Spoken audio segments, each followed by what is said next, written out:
तो शुरू करते हैं एमसीक्यूज नंबर 1 से। इसकी स्टेटमेंट कुछ इस तरह से है कि the study of electric charges at rest under the action of electric forces is known as. Electric charge को जब आप उसकी रेस्ट पोजीशन में स्टडी करते हो under the action of electric forces, तो इस स्टडी को आप क्या नाम देते हो? इलेक्ट्रॉनिक्स, इलेक्ट्रोस्टैटिक्स, इलेक्ट्रोमैग्नेटिज्म या फिर इलेक्ट्रोमैग्नेटिक इंडक्शन। तो इसका जो करेक्ट आंसर है वो है इलेक्ट्रोस्टैटिक्स। ठीक है जी, the study of charge at rest. Next MCQs, the first measurement of the force between two charges was made in 1784 AD by. जो सबसे पहली मेजरमेंट थी दो चार्जेस के बीच में वो 1784 में की गई थी, और ये मेजरमेंट किस शख्स ने, किस साइंसदान ने की थी? ऑप्शंस हैं Albert Einstein, Michael Faraday, Charles Coulomb, Carl Friedrich Gauss. तो करेक्ट आंसर सब लोगों को पता है कि एक फ्रेंच मिलिट्री इंजीनियर थे जिनका नाम चार्ल्स कूलम्ब था, जिन्होंने सबसे पहली मेजरमेंट, सक्सेसफुल मेजरमेंट कह लें या आप कह रहे हैं कि जो फर्स्ट कैलकुलेशन के लिए जो फार्मूला था जिसको कूलम्ब्स लॉ भी कहते हैं, K/Q1 Q2 over R square, ये हमें दिया। और अगर इसकी वेक्टर फॉर्म आप देखें तो यहाँ यूनिट वेक्टर R भी आएगा इस तरह से। Next question number 3, Coulomb's law of electrostatic force for two charge particles having vacuum between them is. Electrostatic force जो है जिसको कूलम्ब्स लॉ भी कहते हैं, दो ऐसे चार्ज पार्टिकल्स के लिए जिनके बीच में वैक्यूम हो, वो फार्मूला क्या है? चार ऑप्शंस आपके सामने हैं, अगर आप चाहें तो वीडियो को रोक करके देख सकते हैं कि इनमें से कौन सी ऑप्शन सही है। हो सकता है बज़ाहिर आपको लग रही हो, मैं इन चारों का ऑप्शंस को पढ़ूंगा नहीं, आप इसको खुद देखिएगा। हो सकता है कि आपको लग रहा हो कि ऑप्शन ए करेक्ट है, जबकि ऐसा नहीं है, ये इनकरेक्ट है, क्योंकि इस असल में जो फार्मूला है वो ये है कि F is equal to 1/4 pi epsilon 0 Q1 Q2 over R square, साथ यूनिट वेक्टर R आएगा। अब आप जानते हैं कि यूनिट वेक्टर R जो है वो बराबर होता है vector R bye its magnitude. तो जब आप इसको यहीं इसकी जगह रखते हैं तो पहले यहाँ R स्क्वायर है और ये इसके साथ मिल करके R क्यूब हो जाएगा। तो देखते हैं 1/4 pi epsilon 0 Q1 Q2 over R square vector R divided by its magnitude. तो ये दोनों आपस में मिक्स हो जाएंगे, तो इस तरह से 1/4 pi epsilon 0 Q1 Q2 over R cube बन जाएगा और साथ वेक्टर R आ जाएगा। ठीक है, तो इसकी दो हालतें ज़्यादा अप्रोप्रिएट हैं, एक ये और एक ये, दोनों में आप आंसर दे सकते हैं। आप देख रहे होंगे कि अच्छा इसके एतबार से तो शायद ऑप्शन बी भी करेक्ट है, लेकिन ऐसा नहीं है, क्योंकि यहाँ पर एप्सिलॉन R है जो कि रिलेटिव परमिटिविटी है, और ऑप्शन सी इसलिए करेक्ट नहीं है क्योंकि इसमें दोनों हैं, और ये जो एप्सिलॉन R है ये मटेरियल को रिप्रेजेंट करता है, जबकि यहाँ पे हम वैक्यूम को देख रहे हैं, और इस तरह से फिर ऑप्शन डी करेक्ट बनती है। ABC नहीं बल्कि डी ऑप्शन करेक्ट है। Question number 4, if the distance between two point charges is doubled the electric force between them will be. अगर दो पॉइंट चार्जेस के बीच में जो डिस्टेंस है उसको डबल कर दिया जाए तो उनके बीच की जो फोर्स होगी उस पर क्या असर पड़ेगा? ऑप्शन ए इंक्रीज 2 टाइम्स 2 दफ़ा बढ़ जाती है, ऑप्शन बी इंक्रीज 4 टाइम्स 4 दफ़ा बढ़ जाती है, ऑप्शन सी बिकम्स हाफ आधी रह जाती है, ऑप्शन डी डिक्रीज 4 टाइम्स 4 गुना कम हो जाती है। तो भी देखें फोर्स का जो डिस्टेंस के साथ रिलेशनशिप है वो कुछ इस तरह से है, F is equal to 1/d²। बाकी चीज़ों को नहीं हम देख रहे, हम सिर्फ डिस्टेंस के साथ उसकी रिलेशनशिप को देख रहे हैं। और अगर हम इसको ऐसे कर लेते हैं F प्राइम यानी बाद वाली force is equal to 1 distance को डबल कर दिया यानी 2d², और इसको खोला ये बन जाएगा 1/4d²। इसको मैं ऐसे भी लिख सकता हूँ 1/4, ठीक है, और 1/d²। ये जो 1/d² है इसकी जगह मैं वापस F रख सकता हूँ। तो इस तरह से आप देख सकते हैं कि F prime is equal to 1/4 into F, यानी 4 टाइम्स कम हो जाएगी। That means option D is correct. Next, question number 5. If the dielectric, that means insulating medium, is introduced between two charged particles, the force between them. अब अगर दो charge particles के बीच में एक dielectric medium को introduce करवाया जाता है तो इसकी वजह से इनके बीच में जो फोर्स है उस पर क्या असर पड़ेगा? ऑप्शन ए ऑलवेज डिक्रीजेस, हमेशा कम होती है, ऑप्शन बी समटाइम्स डिक्रीजेस, बाद दफ़ा कभी कभार कम होती है, हमेशा नहीं, ऑप्शन सी बिकम ज़ीरो हो जाती है, ऑप्शन डी मे इंक्रीज और डिक्रीज, कम भी हो सकती है ज़्यादा भी हो सकती है। तो भाई ऐसा है कि ये जो फोर्स है कूलम्स लॉ का अगर हम देखते हैं तो 1/4 पाई एप्सिलॉन 0 है, लेकिन जब हम कोई मटेरियल इंट्रोड्यूस करवाते हैं तो उसकी वैल्यू साथ एप्सिलॉन के साथ एप्सिलॉन आर आती है, बाकी है Q1 Q2 over R square. और अगर आप इसका रिलेशनशिप देखते हैं फोर्स के साथ, तो ये इन्वर्स रिलेशनशिप बन रहा है। और मास बाय वैक्यूम के लिए एप्सिलॉन आर की वैल्यू 1 है और एयर के लिए इसकी वैल्यू है 1.0006। तो बाकी सब मटेरियल की इसकी वैल्यू के लिए इसकी जो वैल्यू है वो 1 से ज़्यादा ही होगी। दैट मीन्स कि जब जब ये वैल्यू 1 से ज़्यादा होगी, एप्सिलॉन आर फोर्स के साथ इन्वर्सली प्रोपोर्शनल होने की वजह से फोर्स को हमेशा कम करेगा। जी हाँ, हमेशा कम करेगा। तो इसलिए फिर ऑप्शन ए करेक्ट मानी जाएगी। क्वेश्चन नंबर 6, इसकी स्टेटमेंट कुछ इस तरह से है, the force between two identical point charges each of 1 coulomb separated by a distance of 1 meter। भाई दो आइडेंटिकल पॉइंट चार्जेस हैं, दो एक जैसे पॉइंट चार्जेस हैं, दोनों की जो वैल्यू है, जिसका मतलब Q1 और Q2 दोनों 1 कूलम के बराबर हैं और सेपरेटेड बाय अ डिस्टेंस, उन दोनों के बीच का जो फासला है वो 1 मीटर है। तो बताएं कि उनके बीच में जो फोर्स है कितनी होगी। 4 ऑप्शंस दी हुई है, मैं चारों को पढ़ूंगा नहीं बल्कि डायरेक्ट इसके आंसर की तरफ चलूंगा। आपको पता है जो कूलम्स लॉ है वो क्या होता है, F = K Q1 Q2 over R square. इसमें वैल्यूज पुट करते हैं। K की वैल्यू अब पता है आपको 9 × 10⁻⁹ होती है। उसके बाद Q1 Q2 दोनों की वैल्यू 1 × 1 है, ओवर डिस्टेंस भी 1 है और उसका स्क्वायर आएगा, साथ आएगा न्यूटन। जब आप इन सब को कैलकुलेटर में डालोगे तो 1 × 1 1 और डिवाइडेड बाय 1 का स्क्वायर फिर से 1, तो ओवरऑल आपके पास जो आंसर आएगा वो होगा 9 × 10⁹ न्यूटन। अब आप क्लियर कट देख सकते हैं कि ऑप्शन ए इज़ करेक्ट। ठीक है, बाकी के ऑप्शंस इनकरेक्ट हैं। नेक्स्ट MCQs के ऊपर चलते हैं। बहुत ही इंटरेस्टिंग और बड़ा छोटा सा क्वेश्चन है, बहुत दफ़ा बच्चे इसमें गलती कर जाते हैं, ज़रा ध्यान से सुनिएगा। क्वेश्चन नंबर 7 देखते हैं। इसकी स्टेटमेंट कुछ इस तरह से है, the SI units of relative permittivity epsilon R is. ये जो रिलेटिव परमिटिविटी जिसका ताल्लुक मटेरियल के साथ होता है, डाइलेक्ट्रिक के साथ होता है, इंसुलेटिंग मीडियम जिसको हम दो चार्जेस के बीच में रखते हैं उसके साथ होता है, इस रिलेटिव परमिटिविटी का SI यूनिट्स हमसे पूछा जा रहा है। ऑप्शंस क्या हैं? ऑप्शन ए है same as that of epsilon naught, option B same as that of K, that is Coulomb's constant, option C same as that of force, option D it is a unitless and dimensionless quantity. इससे पहले कि हम इसके answer की तरफ चले, मैं आपको एक फार्मूला बताना चाहता हूँ। आपको पता है कि जो F मीडियम होता है, force when a medium is introduced is equal to F vacuum divided by epsilon R. ये एक फार्मूला है जिसको हम कूलम्स लॉ में पढ़ते हैं। अगर इसमें से मैं एप्सिलॉन आर को अलग कर दूं तो ये बन जाता है F vacuum divided bye F medium. अब ऊपर भी फोर्स है, नीचे भी फोर्स है। फोर्स और फोर्स का जो रेशो है ये यूनिटलेस और डायमेंशनलेस हो जाता है। फोर्स का यूनिट न्यूटन होता है, जब न्यूटन से डिवाइड होगा तो ये कैंसिल हो जाएंगे और पीछे यूनिटलेस क्वांटिटी बचेगी। दैट मीन्स कि इसका जो करेक्ट ऑप्शन है वो ऑप्शन डी है कि ये एक यूनिटलेस और डायमेंशनलेस क्वांटिटी होती है। ये बहुत इंटरेस्टिंग MCQ था, ध्यान से इसको पढ़ के जाइएगा। क्वेश्चन नंबर 8, ये बहुत ही ज़्यादा मज़े का है और बहुत ज़्यादा रिपीट हो चुका है क्वेश्चन, पिछले MCQs के साथ ही इसका ताल्लुक है। ये आप जल्दी कर लोगे और आसानी से कर लोगे। The ratio of the forces F medium to F vacuum is equal to. जो F मीडियम और F वैक्यूम दोनों फोर्सेज को जब हम डिवाइड करते हैं तो जो रेशो आती है वो किसके बराबर होती है? Option A epsilon naught ratio 1, option B epsilon R ratio 1, option C 1 ratio epsilon naught, option D 1 ratio epsilon R. तो जो पिछले टॉपिक में, पिछले क्वेश्चन में हमने अभी एक फार्मूला देखा था, वो ये था कि F medium is equal to F vacuum divided by epsilon R. और अगर मैं क्या करूँ कि F वैक्यूम को इधर ले आऊँ और F मीडियम के साथ ला करके मैं डिवाइड कर दूँ तो ये बन जाएगा F medium over F vacuum, और ये अपनी जगह पर 1 छोड़ आया है और नीचे है एप्सिलॉन आर। और अगर मैं इसका रेशो बना के लिखूँ तो मैं इसको ऐसे लिख सकता हूँ, F medium ratio F vacuum is equal to 1 ratio epsilon R.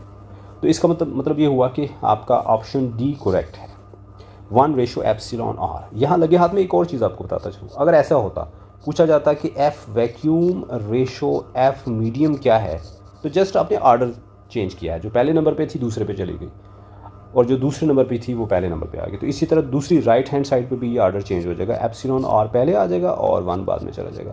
ये उस सूरत में है जब आपसे ये वाला क्वेश्चन किया जाए, ये वाला क्वेश्चन कि F vacuum ratio F medium क्या होता है। बहुत अच्छा सवाल था। एक और बहुत इंपॉर्टेंट क्वेश्चन नंबर 9। इसकी स्टेटमेंट कुछ यूँ है कि if germanium Ge is introduced between 2 point charges as a dielectric medium the force between them will. अगर 2 पॉइंट चार्जेस के बीच में आप जर्मेनियम Ge जिसका सिंबल है उसको आप इंट्रोड्यूस करवाते हो तो एज अ डाइइलेक्ट्रिक मीडियम, एक इंसुलेटिंग मीडियम के तौर पे, तो जो दोनों चार्जेस के बीच में जो फोर्स है उस पर क्या असर पड़ेगा? Option A remain the same, option B increase by 2 times, option C decrease by 16 times, option D increase by 2.1 times. यहाँ मैं एक तरीका आपको सिखाना चाहता हूँ MCQs को सॉल्व करने का। आप पहले भी जानते हैं, पिछले क्वेश्चंस में हमने देखा है कि जब भी हम एक डाइइलेक्ट्रिक मीडियम इंट्रोड्यूस करवाते हैं 2 चार्जेस के बीच में तो उसके साथ फोर्स हमेशा कम होती है। जी हाँ, हमेशा कम होती है। तो जो इंक्रीज़ वाले ऑप्शंस थे वो थे ऑप्शन बी, ये चला गया, और ऑप्शन डी भी चला गया, यानी इंक्रीज़ नहीं हो सकती, हमेशा डिक्रीज़ होगी।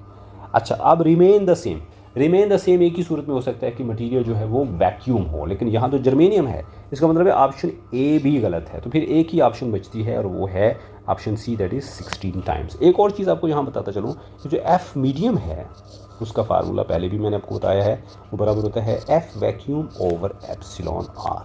अब जो एप्सिलॉन आर है इसकी वैल्यू जर्मेनियम के लिए इसकी वैल्यू है 16। तो जब आप इसको ऊपर वाले फार्मूले में रखते हो तो F medium becomes equal to F vacuum over 16। इसका मतलब है कि जो फोर्स वैक्यूम में थी वो अब जर्मेनियम को इंट्रोड्यूस करवाने से 16 टाइम्स 16 गुना कम हो गई है। इसी तरह कोई भी और मटेरियल जो है वो उसका नाम लेकर के बताया जा सकता है कि उस मटेरियल के इंट्रोड्यूस करने से फोर्स कितनी कम हो जाएगी। नेक्स्ट क्वेश्चन पे चलते हैं। क्वेश्चन नंबर 10 बड़ा इंटरेस्टिंग क्वेश्चन है, बहुत सारे बच्चे इसमें गलती कर जाते हैं, ध्यान से सुनिएगा। If the magnitudes of the 2 charges as well as the distance between them is doubled the electrostatic force will.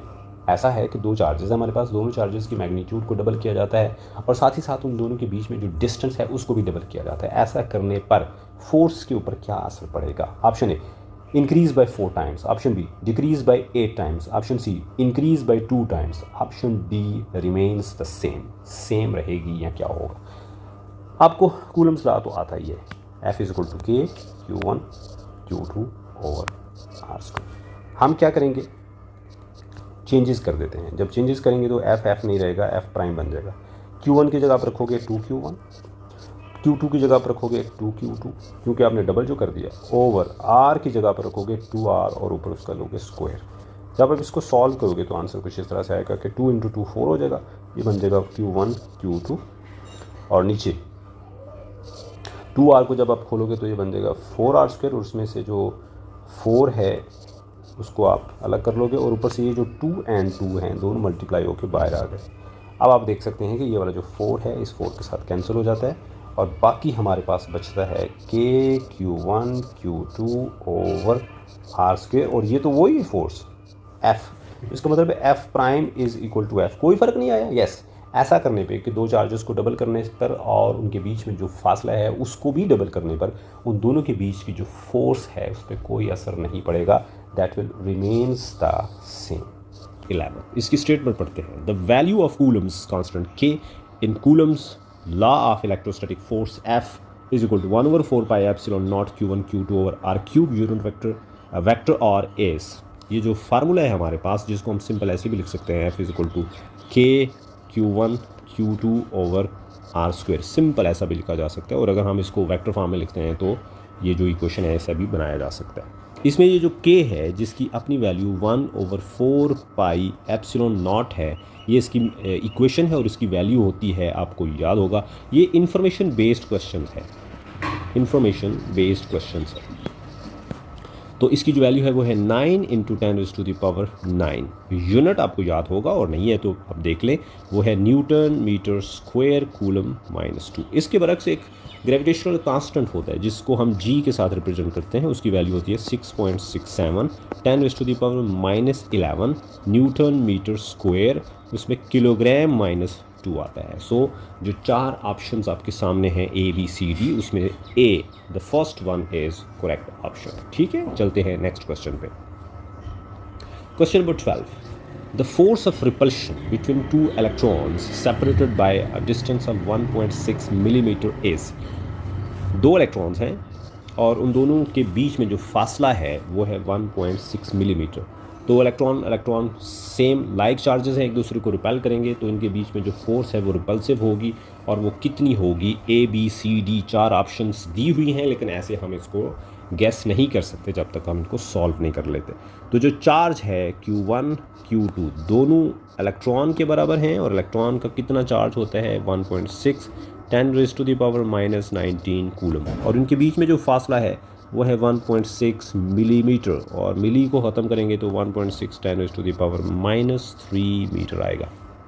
Force हमसे पूछी हुई है और फोर्स का फार्मूला आप जानते हैं K Q1 Q2 over R²। इसको मैं ऐसे भी लिख सकता हूँ 9 × 10⁻⁹। Q1 Q2 दोनों इलेक्ट्रॉन हैं और सेम है तो ये स्क्वायर बन जाएगा 1.6 10⁻⁻19 का होल स्क्वायर। दोनों को बारी बारी लिखने की बजाय उसके ऊपर मैंने स्क्वायर डाल दिया है, और नीचे 1.6 10⁻⁻³ का भी होल स्क्वायर आएगा। चलो इसको सॉल्व करते हैं। 9 × 10⁻⁹, 1.6 का स्क्वायर अलग कर देते हैं, और 10⁻⁻19 जब 2 से मल्टीप्लाई होगी तो 38 हो जाएगी। नीचे इसी तरह 1.6 का स्क्वायर अलग कर देते हैं, और 10⁻⁻³ जब 2 के साथ मल्टीप्लाई होगी तो -6 हो जाएगी। अच्छा आप देखना, ये 1.6 स्क्वायर 1.6 स्क्वायर के साथ कट जाएगा, और जब ये ऊपर जाएगा तो इस वैल्यू को 32 कर देगा, और ये जो 32 है इस 9 के अंदर जब मिक्स होगी तो ये आंसर आएगा 9 × 10⁻, हमारे पास पहले है 9 और -32, और 9 जब 32 में से सब्ट्रैक्ट होंगे तो हमारे पास बचेगा 10⁻32 -9 -23, और साथ यूनिट क्या आएगा, न्यूटन। सो अब आप देख सकते हैं जो गिवन ऑप्शंस थी, 4 ऑप्शंस थी आपके पास, उनमें से option D that is 9.0 10⁻⁻23 Newton is correct. ठीक है, नेक्स्ट आगे चलते हैं। Question number 13, if the distance between 2 point charges is half and the magnitude of each charge is doubled, the force between new charged particles will be। भाई ऐसा है कि दो हमारे पास पॉइंट चार्जेस हैं, उन दोनों के बीच का जो डिस्टेंस है उसको हम आधा कर देते हैं, और उनकी जो मैग्नीट्यूड है दोनों चार्जेस की उसको हम डबल कर देते हैं। ऐसा करने पर जो नए चार्जेस बन जाते हैं उनके बीच में कितनी फोर्स होगी। तो चलें इसको सॉल्व करते हैं। सबसे पहले आपको देखना होगा जो डिस्टेंस है r वो हो गया r/2, ओके, और जो चार्जेस हैं Q1 वो हो गया 2Q1, और जो चार्ज Q2 था वो हो गया 2Q2। तो आप देखना है कि फोर्स कितनी है। F = K Q1 Q2 over R²। इसमें आप K Q1 Q2 दोनों की जगह आप रखेंगे 2Q1 2Q2, और नीचे R की जगह आप रखेंगे r/2 का स्क्वायर। ओके, इसको सॉल्व करते हैं। ऊपर 2 मल्टीप्लाई होकर के हो जाएगा 4, और पीछे रह जाएगा K Q1 Q2, और नीचे जब हम इसको ओपन करेंगे तो ये बन जाएगा r²/4। अब ये थर्ड रैंक पे आ गई ये वैल्यू, ऊपर जाकर ये 4 के साथ मल्टीप्लाई हो जाएगा, और हमारे पास बाकी बचेगा 16, 4 4 16 multiplied by K Q1 Q2 over r²। इस तरह से ये बन जाएगा 16। अगर मैं इसको F' कह लेता हूँ तो जो पहले वाली फोर्स है इसको F' नहीं कहेंगे, इसको सिंपल F कहेंगे, इसको F' कहेंगे। F' = 16F, that means what, 16 Guna 16 times उसमें इजाफा हो जाएगा। तो जो गिवन ऑप्शंस हैं A B C D चारों मैं नहीं पढ़ूंगा, मैं करेक्ट आंसर देख लेता हूँ कौन सा है। तो ये बिकम 16 टाइम्स, यानी ऑप्शन C इज़ करेक्ट। ठीक है, सोल्यूशन आपके सामने आ गया। चलें क्वेश्चन नंबर 14 पे चलते हैं। 2 charged particles having a charge of +6 microcoulomb and -9 microcoulomb attract each other. Attract तो करेंगे क्योंकि एक पॉजिटिव है एक negative, with a force of 36 Newton. if a charge of -6 microcoulomb is given to both of these particles, the force between them will be।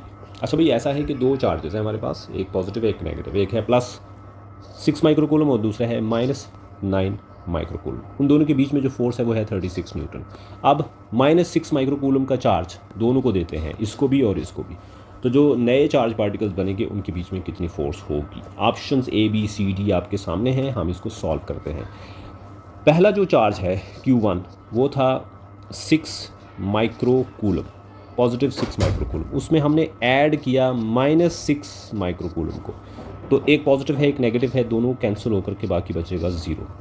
दूसरे number पे जो Q2 है हमारा वो था -9 माइक्रोकूलम, उसमें आपने ऐड किया -6 माइक्रोकूलम, तो ये दोनों प्लस होकर -15 माइक्रोकूलम हो जाते हैं।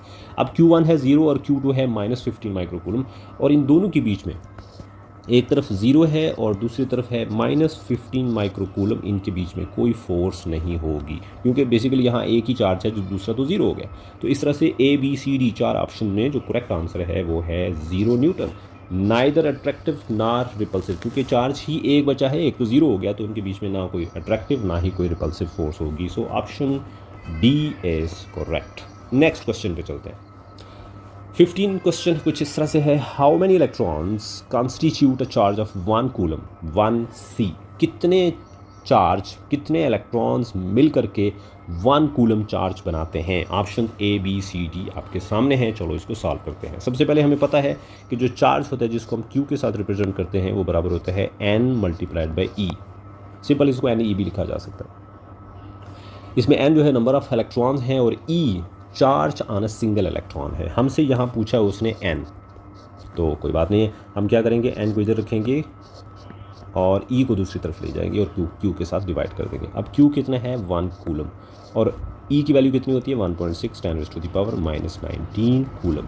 अच्छा बच्चे देखना, ये जो कूलम है कूलम के साथ कट गया और बाकी जो हमारे पास बचा उसमें पावर ऊपर ले जाते हैं और हमारे पास बचेगा 1/1.6 और पावर ऊपर चली गई और बन गई +19। और अगर मैं पावर को कम कर देता हूँ, ऐसे कर देता हूँ 100, ठीक है, और हमारे पास हाँ इसको 100 की बजाय ना 10 कर लेता हूँ और नीचे रह जाएगा मेरे पास 1.6 और 10⁻18 हो जाएगा, ठीक है। बल्कि हम इसको ऐसे भी कर सकते हैं, ज़रा मैं आपको एक और तरीके से बताता हूँ। हम ऐसा करेंगे कि ये 1 के बीच में जो पॉइंट है इसको ख़त्म कर देते हैं, तो ऊपर बन जाएगा 10 और नीचे आ जाएगा 16 और मल्टीप्लाइड बाई 10⁻19। अब मैं क्या करता हूँ, पावर को थोड़ा और कम कर देता हूँ, 1 कम कर देता हूँ, तो ये जो 10 है 100 हो जाएगा और पावर हो जाएगी 18 और नीचे आ गया मेरे पास 16। अब मुझे क्या करना है, 100 को डिवाइड करना है 16 के साथ। आपको पता है कि 16 6 बार 16 6 टाइम्स होता है 96। चलो भाई इसको माइनस करो, बाकी बचा आपके पास 4, इधर लगा पॉइंट इधर लगा 0। 16 2 टाइम्स 32, ओके, इसमें से माइनस किया, बाकी बचा आपके पास 8 और उसके बाद आपने यहाँ लगाया 0 और 16 5 80 और माइनस किया तो बाकी बचा 0। तो इसका मतलब है हमारे पास आंसर आ रहा है 6.25 मल्टीप्लाइड बाई 10⁻18। अब क्लियर कट आपको पता चल रहा है कि जो गिवन ऑप्शंस हैं ABCD, इसमें से कौन सी ऑप्शन सही है। Option C, that is 6.25 10⁻18 electrons, ठीक है। आप इसको किसी और तरीके से भी कर सकते हैं, और अगर आप सिंपल कोई टेस्ट जो है जिसमें कैलकुलेटर अलाउड है वो कर रहे हैं तो फिर तो सिंपल कैलकुलेटर लगाकर आप इसका आंसर निकाल सकते हैं। मैं यहाँ पर्टिकुलरली उन लोगों को डील कर रहा हूँ, उन लोगों के साथ मैं मुखातिब हूँ जो एंट्री टेस्ट की तैयारी कर रहे हैं और जहाँ कैलकुलेटर अलाउड नहीं होता, इसलिए मैं इतनी लंबी चौड़ी कैलकुलेशंस कर रहा हूँ। So option C is correct. MCQ number 16, which of the following parameters does not affect the electrostatic force. ये जो ABCD 4 ऑप्शंस दी हुए हैं, इनमें से कौन सी ऑप्शन ऐसी है जिसके साथ इलेक्ट्रोस्टैटिक फोर्स के ऊपर कोई फ़र्क नहीं पड़ता। तो इलेक्ट्रोस्टैटिक फोर्स है क्या भाई, सबसे पहले तो ये देख लेते हैं। F = 1/4πε0 Q1 Q2/r²।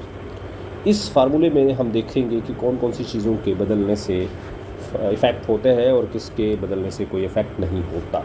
Option A से स्टार्ट करते हैं, सेपरेशन ऑफ द चार्जिंग, यानी वो कहना चाह रहे हैं कि ये जो डिस्टेंस है इस डिस्टेंस के साथ कोई फ़र्क नहीं पड़ता। भाई पड़ता है, ये सेपरेशन जो है इसके साथ फ़र्क पड़ता है। Number 2, medium between charges. आप देख सकते हैं यहाँ पे ऑप्शन B में मीडियम की बात की हुई है, तो यहाँ एप्सिलॉन 0 मीडियम को रिप्रेजेंट कर रहा है।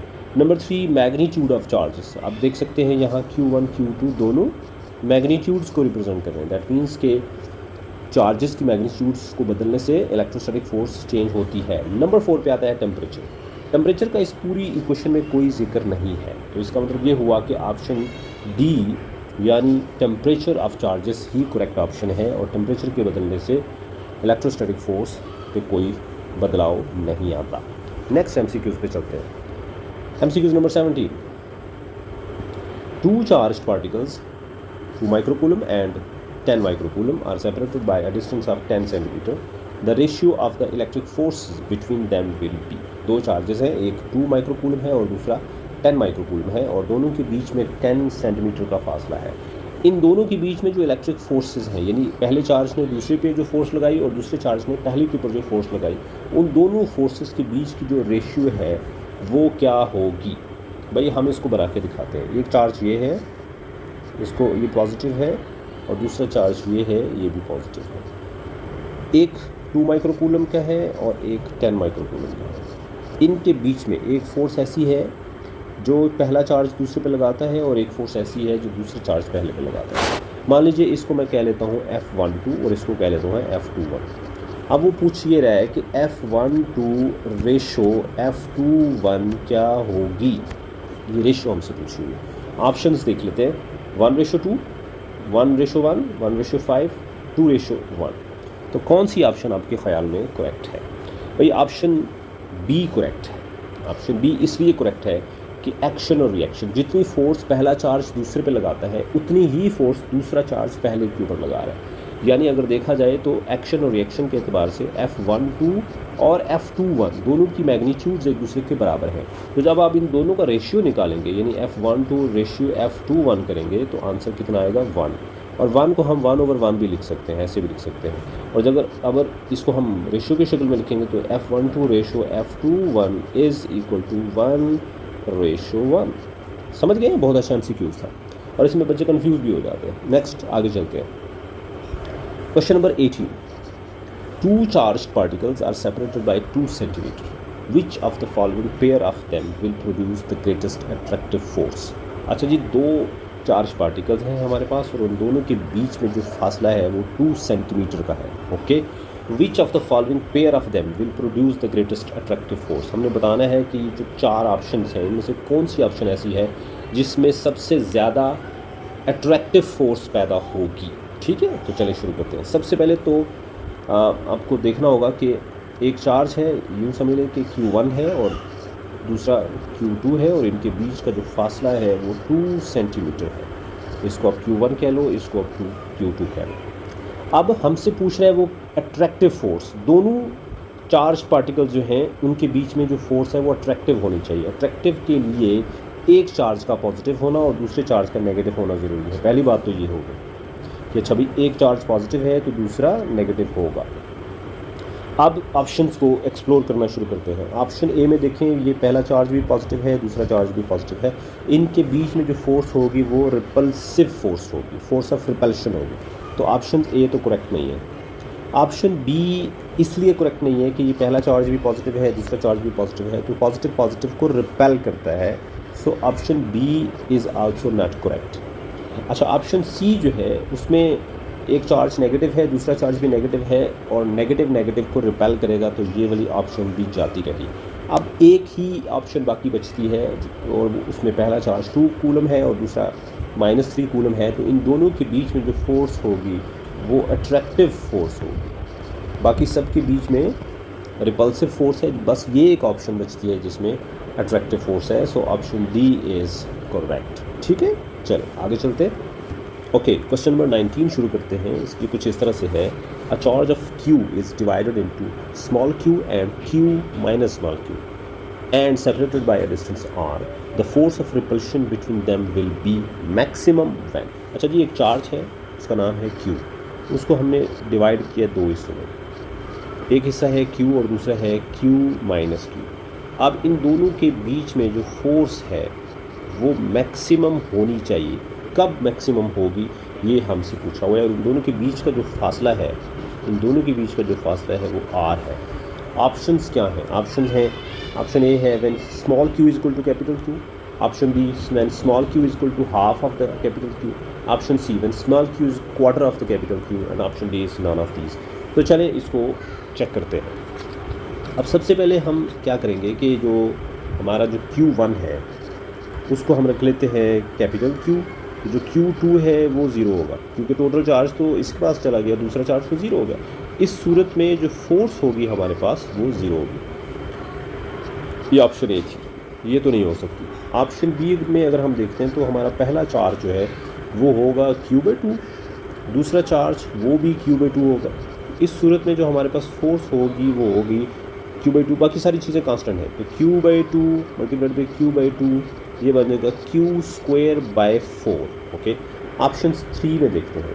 Q1 जो है हमारे पास होगा Q/4, तो जो Q2 है वो होगा 3Q/4, यानी उसके पास 3/4 रह जाएंगे। इन दोनों को जब हम मल्टीप्लाई करेंगे Q/4 और 3Q/4 तो हमारे पास आंसर आएगा Q², 3Q²/16। और अगर हम कंपेयर करें तो Q²/4 is greater than 3Q²/16। तो इसका मतलब है कि ऑप्शन बी, दैट मीन्स कि जो स्मॉल Q1 कैपिटल Q/2 के बराबर है, ये करेक्ट है। ऑप्शन ए भी गलत है, ऑप्शन सी भी गलत है, ऑप्शन डी तो पॉसिबल ही नहीं है। तो option B, that means when small Q is equal to capital Q/2, इस सूरत में जो फोर्स ऑफ रिपल्शन होगी इन दोनों चार्जेस के बीच में वो मैक्सिमम होगी। इसका डिटेल्ड सोल्यूशन मैंने आपको बता दिया। नेक्स्ट MCQs पे चलते हैं। MCQs number 20। Two charged particles P and Q are separated by 10 centimeter. The particle P has a charge of 5 microcoulomb and capital Q has a charge of 10 microcoulomb. The force on particle P due to Q is। बड़ा मज़े का सवाल है। एक particle है उसका नाम P है और दूसरा पार्टिकल है उसका नाम Q है। उन दोनों के बीच का जो फासला है वो 10 सेंटीमीटर है। एक फोर्स है जो P Q के ऊपर लगाता है और दूसरी फोर्स है जो Q P के ऊपर लगाता है। ये जो फोर्स है ये क्या होगी, और पूछा हुआ है the force on particle P due to particle Q is. Particle P के ऊपर जो फोर्स लगती है Q की वजह से वो कितनी है। ऑप्शंस कुछ इस तरह से हैं। ऑप्शन ए है double the force on Q due to P। Option B, यानी जितनी फोर्स जो है वो P लगाता है Q के ऊपर उसके डबल फोर्स जो है Q लगा रहा है P के ऊपर। नहीं, ऐसा नहीं होता। Option half the force on Q due to P, ऐसा भी नहीं होगा। Quarter the force on Q due to P, ऐसा भी नहीं होगा। Same as the force on Q due to P, yes ऐसा होता है। ऐसा क्यों होता है? कि भाई force of action and reaction are equal in magnitude but opposite in direction. ठीक है, जो फोर्स ऑफ एक्शन है वो अगर मैं आपको इस तरह से लिख दूँ कि भाई FPQ है और दूसरा है FQP, तो ये दोनों की मैग्नीट्यूड्स इक्वल हैं बट डायरेक्शन अपोजिट है। तो ना तो ये डबल होती है फोर्स, ना ही ये हाफ होती है, ना ही क्वार्टर होती है। हाँ, सेम ज़रूर होती है। So option D is correct. जितनी फोर्स एक पार्टिकल दूसरे के ऊपर लगाएगा उतनी ही फोर्स दूसरा पार्टिकल पहले पार्टिकल के ऊपर लगाएगा। ये बड़ा इंटरेस्टिंग MCQs है, इसको ज़रा ध्यान से पढ़ के जाइएगा। ठीक है, MCQs नंबर 21 से ये कुछ इस तरह से है कि भाई how can you define N electric field strength. Electric field strength को किस तरह से डिफाइन किया जाता है।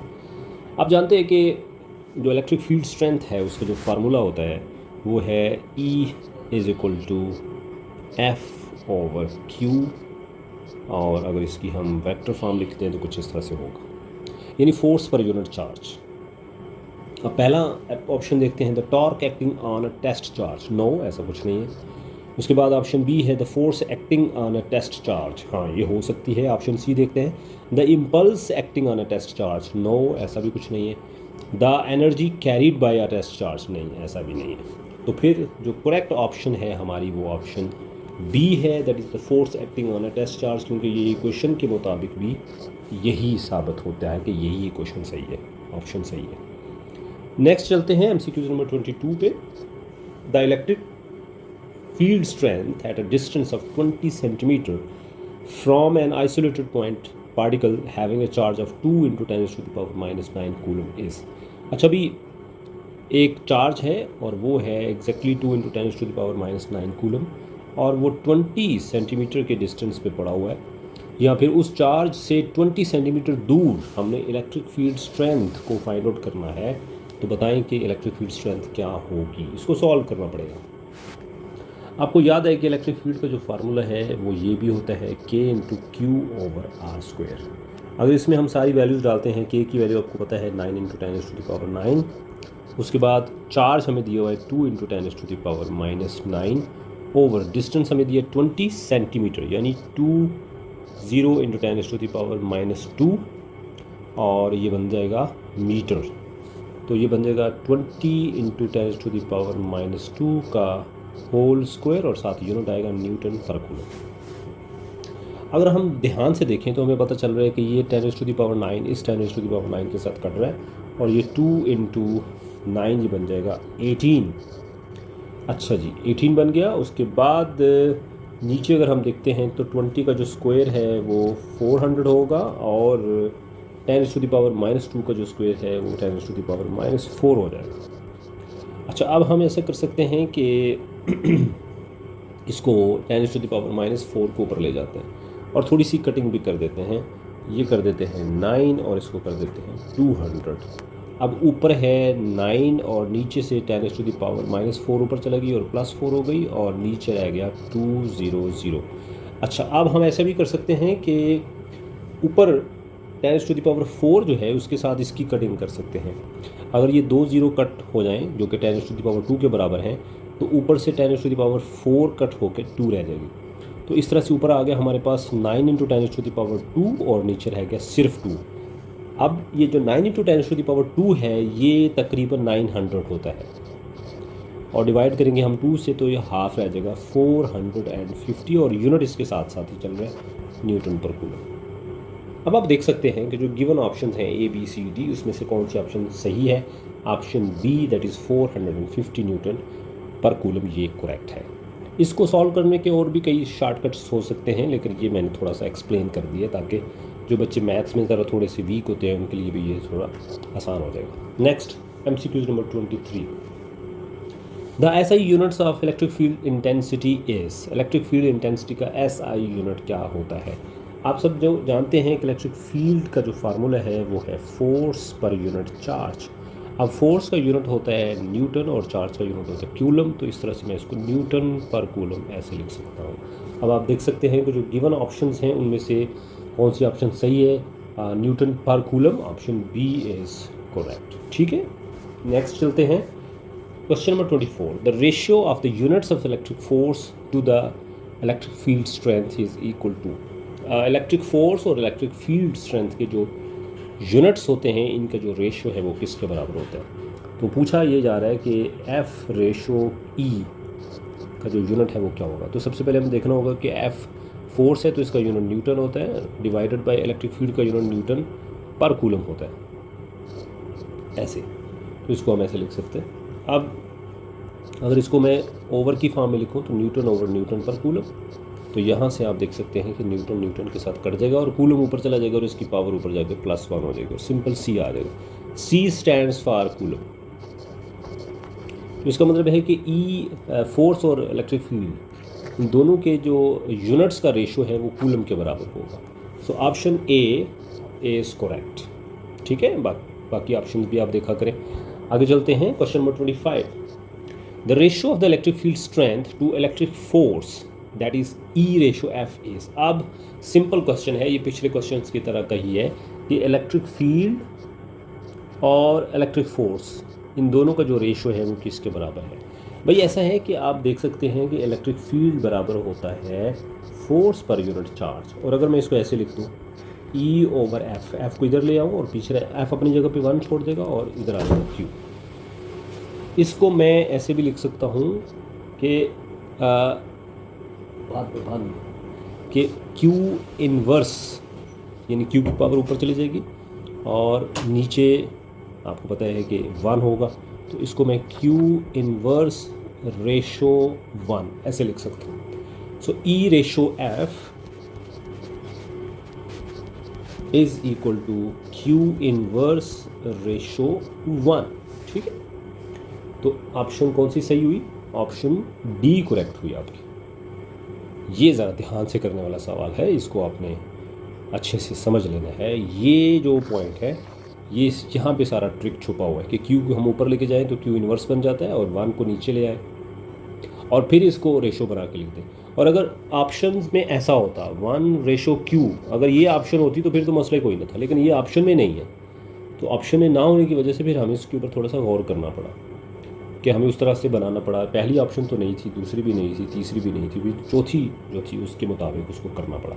ये नहीं कि मैंने उसके मुताबिक उसको किया है, वो है ही वो करेक्ट है, लेकिन अगर ऐसा लिखा हो ये जैसे मैंने ये किया है तो फिर ये ही करेक्ट माना जाएगा। Question number 26, which of the following is an inverse square law. ये जो 4 ऑप्शंस आपको दी हुई हैं इनमें से कौन कौन से जो लॉज हैं वो इनवर्स स्क्वायर लॉज हैं। Number 1 electric force, number 2 gravitational force, number 3 electric field strength, number 4 all of these. तो इसका जो करेक्ट आंसर है उसके ऊपर जाने से पहले हम देखेंगे कि इलेक्ट्रिक फोर्स का जो फार्मूला है वो क्या है। F इज इक्वल टू के Q1 Q2 over R square. तो आप देख सकते हैं कि यहाँ पे इनवर्स स्क्वायर है।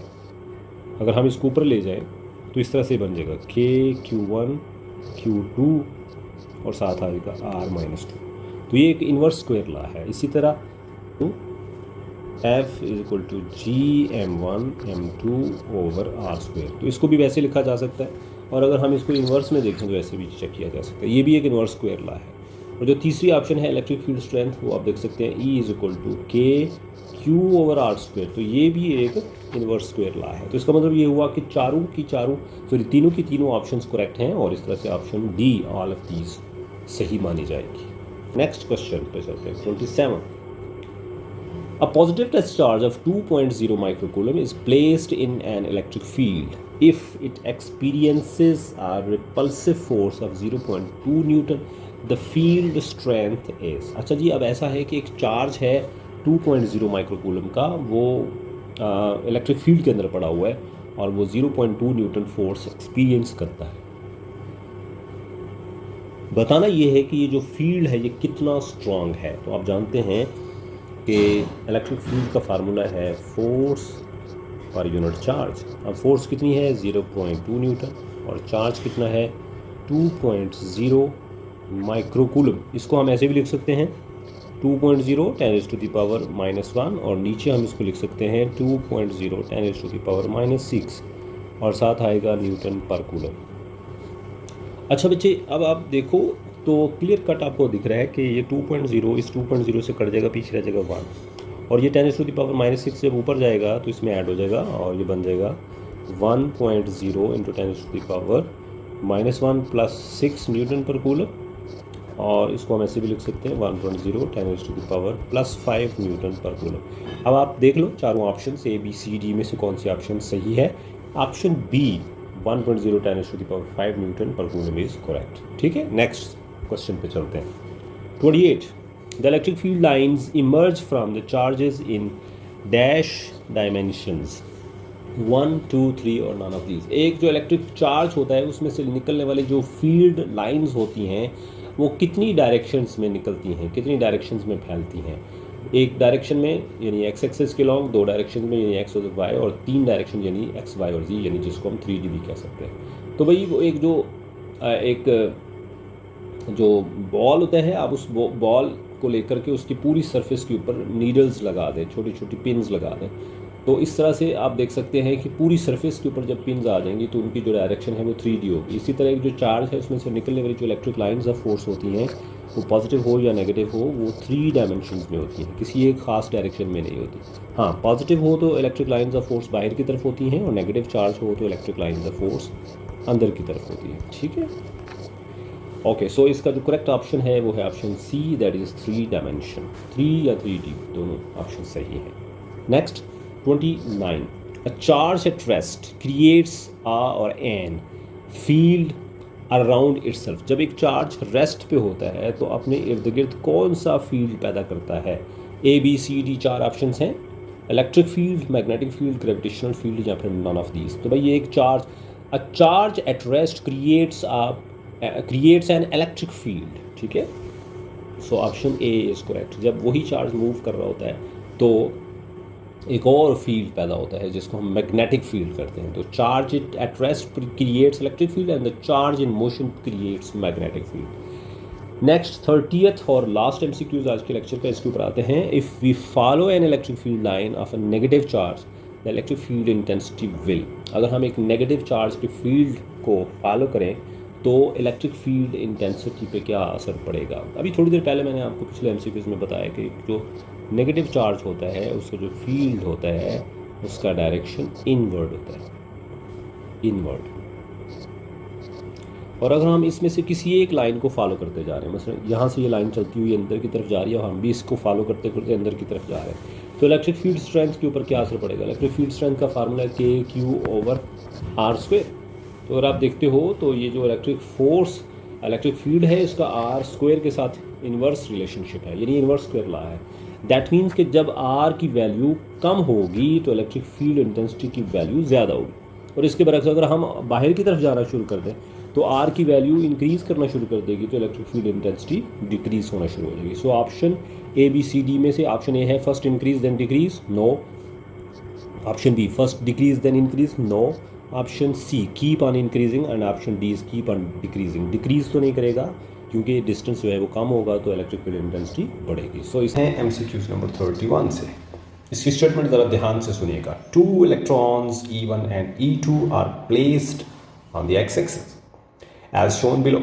The direction of the electric field at points 1, 2 and 3 respectively are। अच्छा जी, ऐसा है कि 2 इलेक्ट्रॉन हैं, एक ये है और एक ये है, दोनों एक्स एक्सिस के ऊपर पड़े हुए हैं, ओके। और हमने बताना है कि ये जो 3 पॉइंट्स हैं 1, 2 और 3, इन 3 पॉइंट्स के ऊपर जो फील्ड बनता है उस फील्ड का डायरेक्शन क्या होगा। ABCD 4 ऑप्शंस आपको दी हुई हैं। हम जब तक कि इसको बना करके देख नहीं लेंगे हमें समझ नहीं आएगी। तो ये नेगेटिव चार्ज है और नेगेटिव चार्ज का जो फील्ड है वो रेडियली इनवर्ड होता है, ये ले हो गया। दूसरा भी नेगेटिव चार्ज है, उसका फील्ड भी रेडियली इनवर्ड होगा। बीच में कुछ लाइंस मैंने नहीं बनाई, जानबूझकर नहीं बनाई, ताकि आपको मैं बता सकूं कि जो बीच वाला एरिया होगा उसमें ये वाली जो लाइंस हैं ये रिपल्सिव होंगी इस तरह, ऐसे। इसी तरह आप इस तरफ भी देख सकते हैं। पता है कि दोनों जब चार्ज पॉजिटिव होते हैं तो बीच में कुछ एरिया जो है वो ज़ीरो फील्ड रीजन कहलाता है। अब आप देख सकते हैं पॉइंट 1, ये है आपका पॉइंट 1, इस पॉइंट पे फील्ड का डायरेक्शन इनवर्ड है। ये है आपका पॉइंट 3, इस पॉइंट पे जो फील्ड का डायरेक्शन है वो लेफ्टवर्ड है। और ये है आपका पॉइंट 2, यहाँ पे जो फील्ड का डायरेक्शन है वो लेफ्ट यानी राइटवर्ड है। तो ओवरऑल हमें क्या मिला, right right left.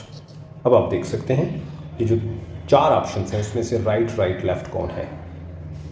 Option C, right right left. So option C that is question number 31 जो है उसका जो ऑप्शन सी है वो करेक्ट माना जाएगा, राइट राइट लेफ्ट। इसको वर्ड्स में भी लिखा हो जा सकता है, जैसे right right left, left left right, ऐसे भी लिख सकते हैं। ठीक है, चलिए, बहुत अच्छा MCQ था, इसको ध्यान से कीजिएगा। इसकी जगह पॉजिटिव चार्ज भी हो सकते थे, और अगर पॉजिटिव चार्ज होते तो स्टोरी टोटली अपोजिट हो जाती। ठीक है, प्रोटॉन्स भी कहा जा सकता था। Next question 32, if N electric field of 100 Newton per coulomb is directed towards positive x-axis, the force experienced by an electron placed in this region is। अच्छा जी, अब ऐसा है कि पहले तो हमें एक रेक्टेंगुलर कोऑर्डिनेट सिस्टम बनाना पड़ेगा जिसमें ये x पॉजिटिव है, x नेगेटिव है, y पॉजिटिव है, y नेगेटिव है। अच्छा, अब ये ओरिजिन है। अब ऐसा है कि आपका जो इलेक्ट्रिक फील्ड है उसकी डायरेक्शन किस तरफ है? पॉजिटिव एक्स एक्सिस की तरफ, यानी इस तरफ। ये इलेक्ट्रिक फील्ड का डायरेक्शन है, ओके।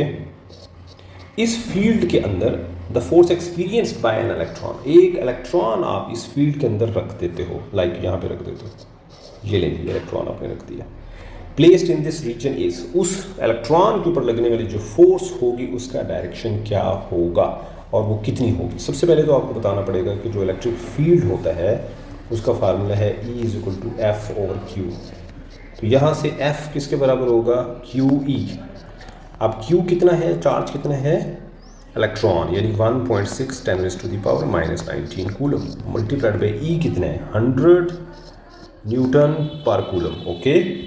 आपका ये जो कूलम है कूलम से कट गया और ये 2 0 इसके साथ कट गया और इसको 17 कर दिया, तो इस तरह से बन गया 1.6 × 10⁻⁻17 न्यूटन। लेकिन अब ये डायरेक्शन क्या होगी, ये तो तय हो गया कि ऑप्शन बी करेक्ट है। ऐसे भी आप कर सकते हैं क्योंकि -17 उसी में है, और बाकी अब ना भी देखें तो कोई मसला नहीं। लेकिन अब अगर सारी ही ऑप्शन -17 हो तो फिर मसला होगा। फिर उस सूरत में आपको ज़रा ध्यान से देखना पड़ेगा कि भाई जो इलेक्ट्रॉन है, अगर हम देखें इलेक्ट्रिक फील्ड जो है उसके जहाँ से शुरू होता है उस तरफ पॉजिटिव होता है, ठीक है ना, और जिस तरफ जा रहा होता है इसका मतलब है कि अगर वो कैपेसिटर की प्लेट्स को मान लिया जाए तो उस तरफ नेगेटिव होता है, और जो इलेक्ट्रॉन है नेगेटिव प्लेट उसको रिपेल करती है और पॉजिटिव प्लेट अट्रैक्ट करती है। तो ये वाली जो प्लेट है राइट साइड वाली जो पॉजिटिव प्लेट नेगेटिव प्लेट है वो इस इलेक्ट्रॉन को रिपेल करेगी, और लेफ्ट साइड वाली जो पॉजिटिव प्लेट है उसको अट्रैक्ट करेगी। तो इस तरह से उसके ऊपर लगने वाली जो फोर्स होगी उसका डायरेक्शन लेफ्टवर्ड होगा, और लेफ्टवर्ड जो है वो कौन बनता है, negative x axis. That's why कि ये जो ऑप्शन है इसका सही answer 1.6 times to the power -17 newton towards negative x axis यानी लेफ्टवर्ड। कैसा था एमसीक्यू, बहुत अच्छा था। आगे चलते हैं, question number 33। A charged particle produces an electric field of strength E at a distance of 2 meters away from this charge. Okay, at what distance will this field become? At what distance will this field become 1/4? अच्छा जी, अब ऐसा है कि एक हम ले लेते हैं एक चार्ज पार्टिकल, और ये है जी वो चार्ज पार्टिकल, ठीक है। इस चार्ज पार्टिकल का जो फील्ड है वो कुछ इस तरह से है, ये मैंने यूँ बना रहा हूँ, ओके। तो इसका जो फील्ड है वो अब हमें इसने बताया नहीं है कि ये पॉजिटिव है नेगेटिव है, तो मैं इसको पॉजिटिव कंसिडर कर लेता हूँ और रेडियली आउटवर्ड रख लेता हूँ, ठीक है। ये एक पॉइंट है यहाँ पे, इस पॉइंट का जो डिस्टेंस है यहाँ से यहाँ तक वो है r, पर वो है 2 मीटर। इस पॉइंट पे इलेक्ट्रिक फील्ड की जो वैल्यू है वो E है, इलेक्ट्रिक फील्ड की वैल्यू कितनी है E। अब पूछा ये है कि कितनी दूर जाकर, दाएं तरफ ही हम चले जाते हैं, कितनी दूर हम जाएं तो इलेक्ट्रिक फील्ड की जो वैल्यू है, ये वैल्यू जो यहाँ E है वो कितनी हो जाए, E/4, ठीक है। अब ज़रा आप देखिएगा कि इलेक्ट्रिक फील्ड का जो फार्मूला है वो होता है E = kq/r²। अब अगर मैं r को डबल कर देता हूँ, यानी उसको मैं कर देता हूँ 2r, तो ये बन जाएगा kq/2r²। और इसको मैं ओपन करता हूँ, इसको मैं फ़िलहाल रेस कर देता हूँ, इसको मैं ओपन करता हूँ तो ये बनता है kq/4r²। और इसको मैं ऐसे लिख सकता हूँ 1/4 kq/r²। और ये जो इतनी जगह है, ये जो वैल्यू है इसकी जगह मैं सिंपल E रख दूँ अगर, तो ये बन जाएगा 1/4 × E। तो ये बन गया मेरे पास E/4। तो आपने देखा कि अगर मैं R को डबल कर दूँ यानी 2r कर दूँ, और R की अपनी वैल्यू कितनी है 2 मीटर, वो यहाँ रखूँ, तो ये आंसर कितना बनता है 4 मीटर। दैट मीन्स कि 4 मीटर दूर जाकर पार्टिकल से, वो जो चार्ज पार्टिकल है उससे 4 मीटर दूर अगर हम जाएँ तो हमारे पास जो इलेक्ट्रिक फील्ड की वैल्यू होगी वो 1/4 हो जाएगी। इंटरेस्टिंग क्वेश्चन था। यानी अगर ये वाला पॉइंट जो है इसका डिस्टेंस जो है वो 4 मीटर है, तो इस पॉइंट पे इलेक्ट्रिक फील्ड की जो वैल्यू है वो होगी E/4, ठीक है। अच्छा MCQ था। Next 34. A charged particle is placed in a non-uniform electric field. What does it mean if no force is acting on this charged particle? एक चार्ज पार्टिकल है, उसको हमने एक नॉन यूनिफॉर्म इलेक्ट्रिक फील्ड में रखा हुआ है। वो पॉजिटिव भी हो सकता है पार्टिकल, नेगेटिव भी हो सकता है। उसको हमने एक नॉन यूनिफॉर्म इलेक्ट्रिक फील्ड में रखा हुआ है। अब नॉन यूनिफॉर्म किस तरह का है इसकी फ़िलहाल कोई इसकी इन्फॉर्मेशन नहीं है। What does it mean if no force is acting on this charge particle? अगर इस चार्ज पार्टिकल पे कोई फोर्स नहीं लग रही तो इसका क्या मतलब है? ऑप्शन ए, मतलब ऑप्शन ए क्या है, the particle is moving along the field line, यानी पार्टिकल उसी तरफ जा रहा है जिस तरफ फील्ड लाइन है। Option B, the particle is placed in the zero field spots, particle को हमने कैसी जगह पे रखा हुआ है जहाँ पे जीरो फील्ड रीजन है, यानी वहाँ फील्ड नहीं है। Option C, the particle is moving perpendicular to the field line, particle जो है वो फील्ड लाइन के परपेंडिकुलर जा रहे हैं। अगर फील्ड लाइन इस तरफ है तो पार्टिकल इस तरफ जा रहे हैं। Option D, this is possible only if particle is neutral, कहता है ऐसा तभी मुमकिन है जब पार्टिकल न्यूट्रल हो, यानी उसके ऊपर कोई चार्ज ना हो, न्यूट्रॉन हो। लेकिन उसने तो कहा है कि चार्ज्ड पार्टिकल, खुद कह रहा है कि पार्टिकल चार्ज्ड पार्टिकल है, और फिर यहाँ दोबारा चार्ज पार्टिकल का वर्ड यूज़ किया है। दैट मीन्स कि ऑप्शन डी तो मुमकिन नहीं है, 2 दफ़ा उसने कह दिया। अब अगर तो ये मैग्नेटिक फील्ड होता तो उस सूरत में हम कह सकते थे कि परपेंडिकुलर जाने की सूरत में कोई फोर्स नहीं लगती, दैट मीन्स कि ऑप्शन सी भी जाती रही। अच्छा, उसी इसके बाद the field is moving along the field line, the particle is moving along the field line. जब पार्टिकल फील्ड की डायरेक्शन में मूव करता है तो उसके ऊपर फोर्स लगती है। समटाइम वो डबल हो जाती है और समटाइम्स सिंगल हो जाती है, लेकिन लगती है ज़रूर फोर्स उसके ऊपर, जैसे हमने पिछले एमसीक्यूज में देखा है। तो फिर अब एक ही ऑप्शन बचती है, वो है ज़ीरो फील्ड स्पॉट। मैं आपको पिछले अगर एमसीक्यूज पे ले जाऊँ, यहाँ पे एमसीक्यूज नंबर 31, तो इसमें अगर मैं यहाँ पे एक चार्ज पार्टिकल क्रॉस दूँ तो ये रीजन जो है वो ज़ीरो फील्ड रीजन है। इस रीजन में कोई फील्ड नहीं है और ये ओवरऑल ये जो जितना भी मैग्नेटिक फील्ड है, इलेक्ट्रिक फील्ड है, ये नॉन यूनिफॉर्म है। नॉन यूनिफॉर्म आप देख सकते हैं, कहीं उसकी फील्ड लाइंस क्लोजर हैं, कहीं कर्व्ड हैं, कहीं स्ट्रेट हैं। तो इस सूरत में यहाँ जो न्यूट्रल जोन है इसमें रखे हुए पार्टिकल के ऊपर कोई फोर्स नहीं लगेगी। ठीक है, सो ऑप्शन किधर गया? Option B is correct. The particle is placed in the zero field spot. MCQ number 35. The electric field intensity at a 0.3 centimeter away from the particle having a charge of 90 microcoulomb is. अच्छा जी, एक charge है Q, उसकी value है 90 microcoulomb, वो 3 centimetre दूर distance उसका दिया हुआ है, कितनी इलेक्ट्रिक फील्ड इंटेंसिटी होगी? ओके, इलेक्ट्रिक फील्ड का जो फार्मूला है वो होता है KQ/R²। अब K कितना है? 9 × 10⁻⁹। Q कितना है जी? 90 माइक्रो मीन्स 10⁻⁻⁶ ओवर R कितने? 3 × 10⁻⁻² का स्क्वायर। ओके, इसको सॉल्व करते हैं। ओके, सॉल्व करने से पहले इसको हम ऐसे कर लेते हैं कि 9 को 9 के साथ, 9 9 से कितना होता है? 81 और साथ आ जाएगा 0 मल्टीप्लाइड पे 10⁻⁹ और 6 चले जाएंगे और पीछे रह जाएगा प्लस का 3 और नीचे 3 का स्क्वायर खोलें 9 और 10⁻⁻⁴। अच्छा, अब इसको सॉल्व कर लेते हैं। इसको सॉल्व कैसे करेंगे? 9 1 ज़ा 9, 9 9 ज़ा 81 और ऊपर साथ आ जाएगा 0। ऊपर बन गया 90 मल्टीप्लाइड बाई 10⁻⁻, ऊपर कितनी है? 3 और नीचे से ऊपर जाएगी तो 10⁻⁷ हो जाएगी और साथ यूनिट आएगा newton per coulomb. So which option is correct? Option C, sorry option D, 90 × 10⁻⁷ newton per coulomb is correct. ठीक है, बहुत अच्छा एमसीक्यू था ये। आगे चलते हैं। Question number 36। A charge of 5 microcoulomb experiences a force of 2 × 10⁻⁷ Newton at a point in an electric field. Okay, what is the field strength at that point? Okay जी, सबसे पहले चार्ज हमें दिया उसने 5 × 10⁻⁶ कूलम, फोर्स हमें दी है 2 × 10⁻⁷ Newton और हमसे electric field strength पूछी हुई है। इलेक्ट्रिक फील्ड स्ट्रेंथ बराबर होती है force per unit charge. Force कितनी है? 2 × 10⁻⁷ और चार्ज कितना है? 5 × 10⁻⁶। ओके, इसको हम सॉल्व करते हैं ऐसे, 2/5 अलग से और 10⁻⁻ ऊपर -7 है और नीचे +6 है। अब 2 को 5 के साथ डिवाइड करना पड़ेगा, पॉइंट लगा 20 हो गया, 5 4 ज़ा 20 माइनस किया, आंसर बचा 0। इसका मतलब यहाँ आया 0.4 और यहाँ आया 10⁻⁻1। अच्छा, अगर मैं अब इसको ऐसे कर दूं, 40 कर दूं, 40 × 10⁻⁻2 एंड -1, तो ये दोनों मिलकर के 10⁻⁻3 हो जाएंगे। तो इस तरह से 40 × 10⁻⁻3 इज करेक्ट ऑप्शन। 40 क्यों किया? क्योंकि हमारे पास ऑप्शन थी 40, 50, 20 और 25 थे, 2 डिजिट्स थे। सो इस तरह से आप देखें तो ऑप्शन ए इज़ करेक्ट। ठीक है, मैं कहीं कैलकुलेटर यूज़ नहीं कर रहा हूँ ताकि आप टोटली एंट्री टेस्ट का जो माहौल है वो उसको एक्सपीरियंस कर सकें, कहीं हम कैलकुलेटर फॉलो नहीं कर रहे। 37, द न्यूट्रल जोन और zero field location for 2 equal and similar charges lies. इसके लिए वापस जाना पड़ेगा एमसीक्यूज नंबर 31 पे।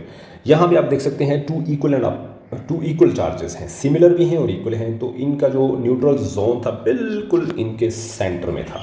हाँ, अगर एक चार्ज बड़ा हो और दूसरा चार्ज छोटा हो तो फिर न्यूट्रल जोन शिफ्ट कर जाता है छोटे चार्ज की तरफ। ठीक है, तो इस सूरत में द न्यूट्रल जोन और ज़ीरो फील्ड लोकेशन, और इसको हम ज़ीरो फील्ड लोकेशन के अलावा और क्या क्या कहते हैं?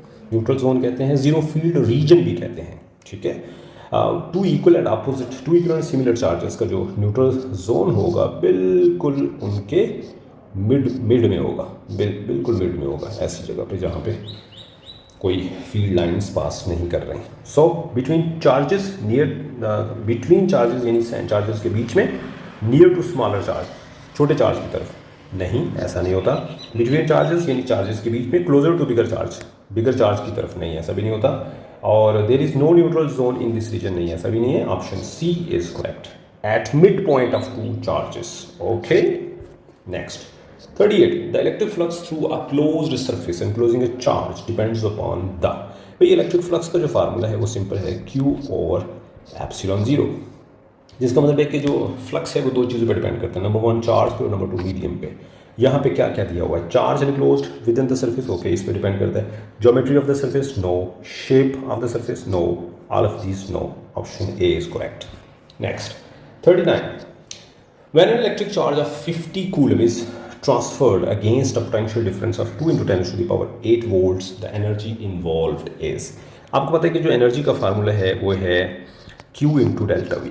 अब Q कितना है 50 कूलम और V कितना है 2 into 10 to the power 8 volts. अच्छा, आपको पता है कि कूलम इंटू वोल्ट्स जो है ये जूल के बराबर होता है, और 50 को मल्टीप्लाई किया 2 के साथ तो कितना हो गया 100 इंटू 10 टू द पावर 8 और साथ आ गया जूल। ये जो 10 टू द पावर, ये जो 100 के साथ 2 है ना, ये बन जाएंगे 1 into 10 to the power 2 into 10 to the power 8 joule, और ये बन जाएगा 1 into 10 to the power 10 joule. देख लो कौन सी ऑप्शन सही है, क्लियर कट पता चल रहा है कि option A is correct. Next 40th, if an object after being rubbed against another object acquires a negative charge, what does it signify? भाई एक ऑब्जेक्ट है, उसको हमने किसी दूसरे ऑब्जेक्ट के साथ रब किया है, उसके ऊपर नेगेटिव चार्ज आ जाए तो इसका क्या मतलब होता है। Option A, it has lost some electron, उसने कुछ इलेक्ट्रॉन्स लूज़ किए हैं। अगर लूज़ किया होता उसने कुछ इलेक्ट्रॉन तो उनके ऊपर नेगेटिव चार्ज की बजाय पॉजिटिव चार्ज आ जाता, तो ऐसा ऑप्शन पॉसिबल नहीं। It has lost some protons, उसने कुछ प्रोटॉन्स लॉस्ट किए हैं। अगर प्रोटॉन्स लॉस्ट किए होते तो उसके ऊपर नेगेटिव चार्ज आ सकता था, ठीक है। It has gained some protons, उसने कुछ प्रोटॉन्स गेन किए हैं, गेन करेगा तो उसके ऊपर फिर पॉजिटिव चार्ज आ जाएगा। It has gained some electrons, उसने कुछ इलेक्ट्रॉन्स गेन किए हैं। असल में रबिंग के दौरान ज़्यादातर क्या होता है कि इलेक्ट्रॉन्स जो है वो गेन करते हैं, ठीक है। तो इस सूरत में जो प्रोटॉन्स को गेन करने वाली जो ऑप्शन है, प्रोटॉन्स वैसे अमूमन जो है वो गेन होते भी नहीं हैं और ना ही लॉस्ट होते हैं। ये यूजुअली इलेक्ट्रॉन ही होता है जो शिफ्ट करता है, जो गेन करता है या लूज़ करता है, ज़्यादातर ये देखा गया। So option D, that is it has gain some electrons, ये करेक्ट मानी जाएगी। MCQs नंबर 41, इंफॉर्मेशन बेस्ड है, आपने थ्योरी में पढ़ा होगा इसका आंसर। स्टेटमेंट कुछ इस तरह से है, the electric field and electric field lines between two oppositely charged parallel plates are. दो अपोजिटली चार्ज पैरेलल प्लेट्स हैं, मान लीजिए एक पॉजिटिव है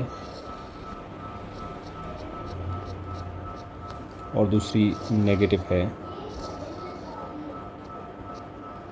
इन दोनों के बीच में जो फील्ड बनेगा और जो फील्ड होगा और वो जो फील्ड लाइंस होंगी वो कैसे होंगी। Option A 0 because there is no field. Option B uniform, parallel and evenly spaced. Option C non uniform, parallel and evenly spaced. Option D non uniform and curved. अब आप देखें, आप जानते हैं कि जो two oppositely charge parallel plates होती हैं उनके बीच में जो फील्ड लाइंस होती हैं वो पॉजिटिव से शुरू होती हैं और नेगेटिव पे ख़त्म होती हैं ऐसे।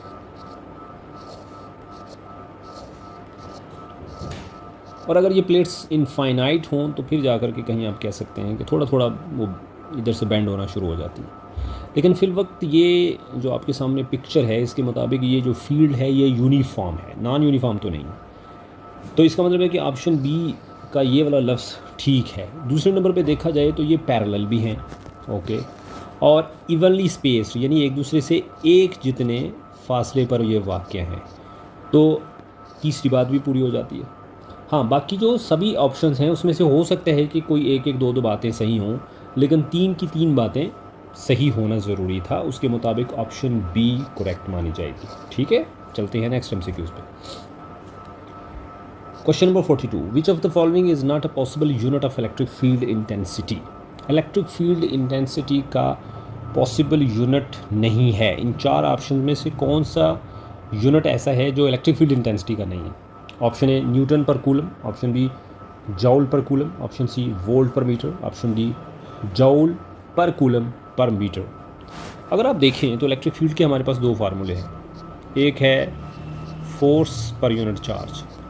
इस फार्मूले के मुताबिक देखा जाए तो न्यूटन पर कूलम एक यूनिट बनता है, यानी ये ऑप्शन ए तो है। इसी तरह इलेक्ट्रिक फील्ड का एक और फार्मूला भी है V/D, आपने पढ़ा होगा। इसके मुताबिक देखा जाए तो वोल्ट पर मीटर ये भी इसी का यूनिट है। अच्छा, उसके बाद अगर हम वो जो पहले वाली ऑप्शन है न्यूटन पर कूलम उसको देखें तो आपको याद होगा कि जो जॉल होता है, जॉल जो होता है ये बराबर होता है न्यूटन मीटर। तो अगर न्यूटन हमने सिर्फ देखना हो तो ये किसके बराबर होगा, जॉल पर मीटर।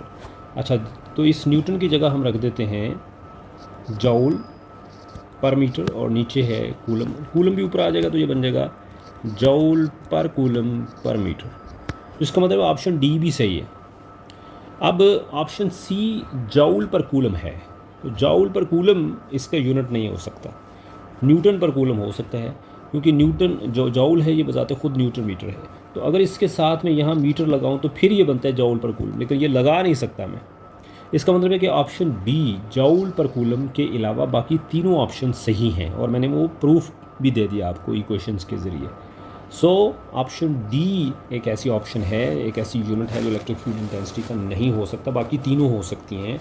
और ये याद भी रखिएगा, Newton per coulomb, volt per metre, जॉल पर कूलम पर मीटर, ये तीनों इलेक्ट्रिक फील्ड इंटेंसिटी के यूनिट्स हैं। नेक्स्ट चलते हैं 43। विच of the following statement is correct. Information based question है और पूछा हुआ है कि इन चारों में से कौन सी स्टेटमेंट सही मानी जाएगी। Option A, like charges always attract each other, like charges always attract each other, no. Like charges always repel each other, हाँ ये हो सकता है। और भी देखते हैं, like charges may attract each other, like charges एक दूसरे को अट्रैक्ट कर सकते हैं, no.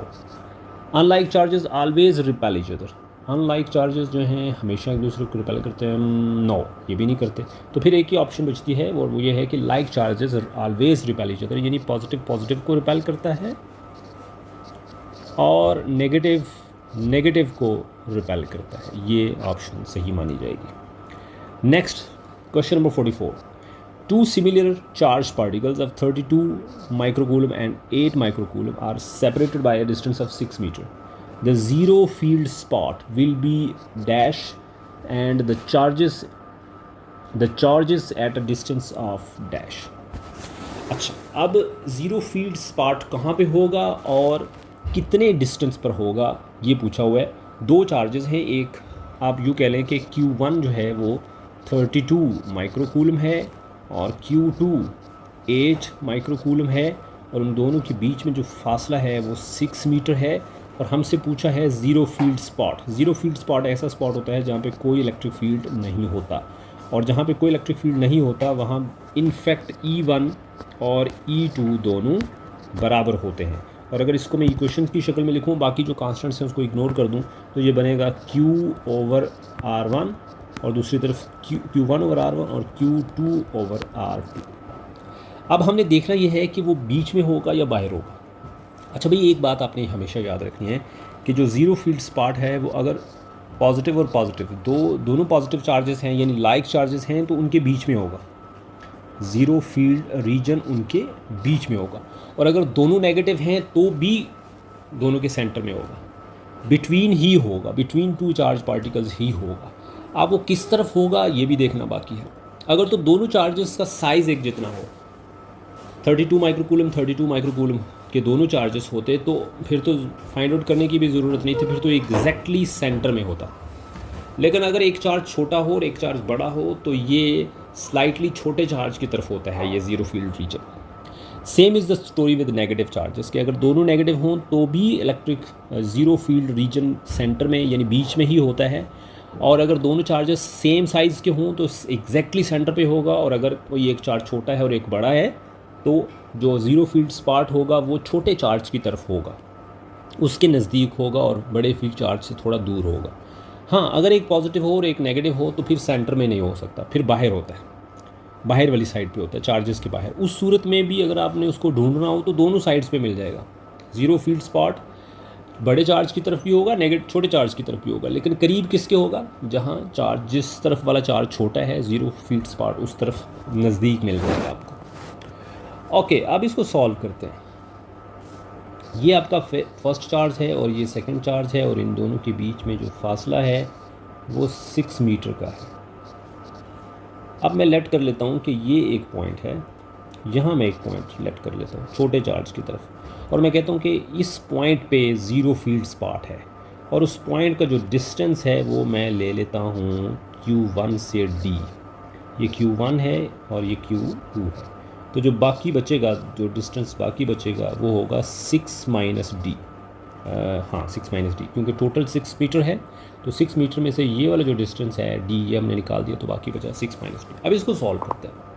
Q1 over R1 is equal to Q2 over R2। Q1 की जगह आएगा 32 माइक्रोकूलम, मैं ज़रा पेन चेंज कर लूँ, ओवर R1 की जगह आएगा D और उसका स्क्वायर। Q2 की जगह आएगा 8 माइक्रोकूलम ओवर 6 माइनस D का स्क्वायर। चलिए इसको सॉल्व करते हैं। सबसे पहली बात यह है कि माइक्रोकूलम से कट जाएगा, 8 1 ज़ा 8, 8 4 ज़ा 32, तो इधर बच जाएगा मेरे पास 4 ओवर D स्क्वायर, और इस तरफ आ जाएगा 1 ओवर, स्क्वायर को खोल लेते हैं, 36 प्लस D स्क्वायर और माइनस 6 2 ज़ा 12 इंटू D, 12D। तो चलें इसको क्रॉस मल्टीप्लाई करें। जब आप इसको क्रॉस मल्टीप्लाई करोगे तो 4 into 36 plus D square minus 12 is equal to 1 into D square. Okay, इसको मल्टीप्लाई करें अंदर, 36 को 4 से मल्टीप्लाई किया, 72 और 72 into 4, 144 plus 4D square minus 48, और दूसरी तरफ चलें तो सिर्फ D स्क्वायर है। अच्छा, इस D स्क्वायर को भी इधर ले आते हैं, और इधर आकर ये 4D स्क्वायर में से माइनस हो जाएगा, और ये बच जाएगा 3D स्क्वायर माइनस कुछ कम है, कुछ चीज़ मिसिंग है। हाँ, यहाँ D आना, यहाँ भी D आना, 48D और प्लस 144 इक्वल टू 0। अच्छा, अब इसमें से हम 3 को कॉमन ले लेते हैं। जब 3 को हम कॉमन लेंगे तो बाकी बचेगा D स्क्वायर माइनस 16 प्लस 144 को 3 से डिवाइड करेंगे तो क्या बनेगा,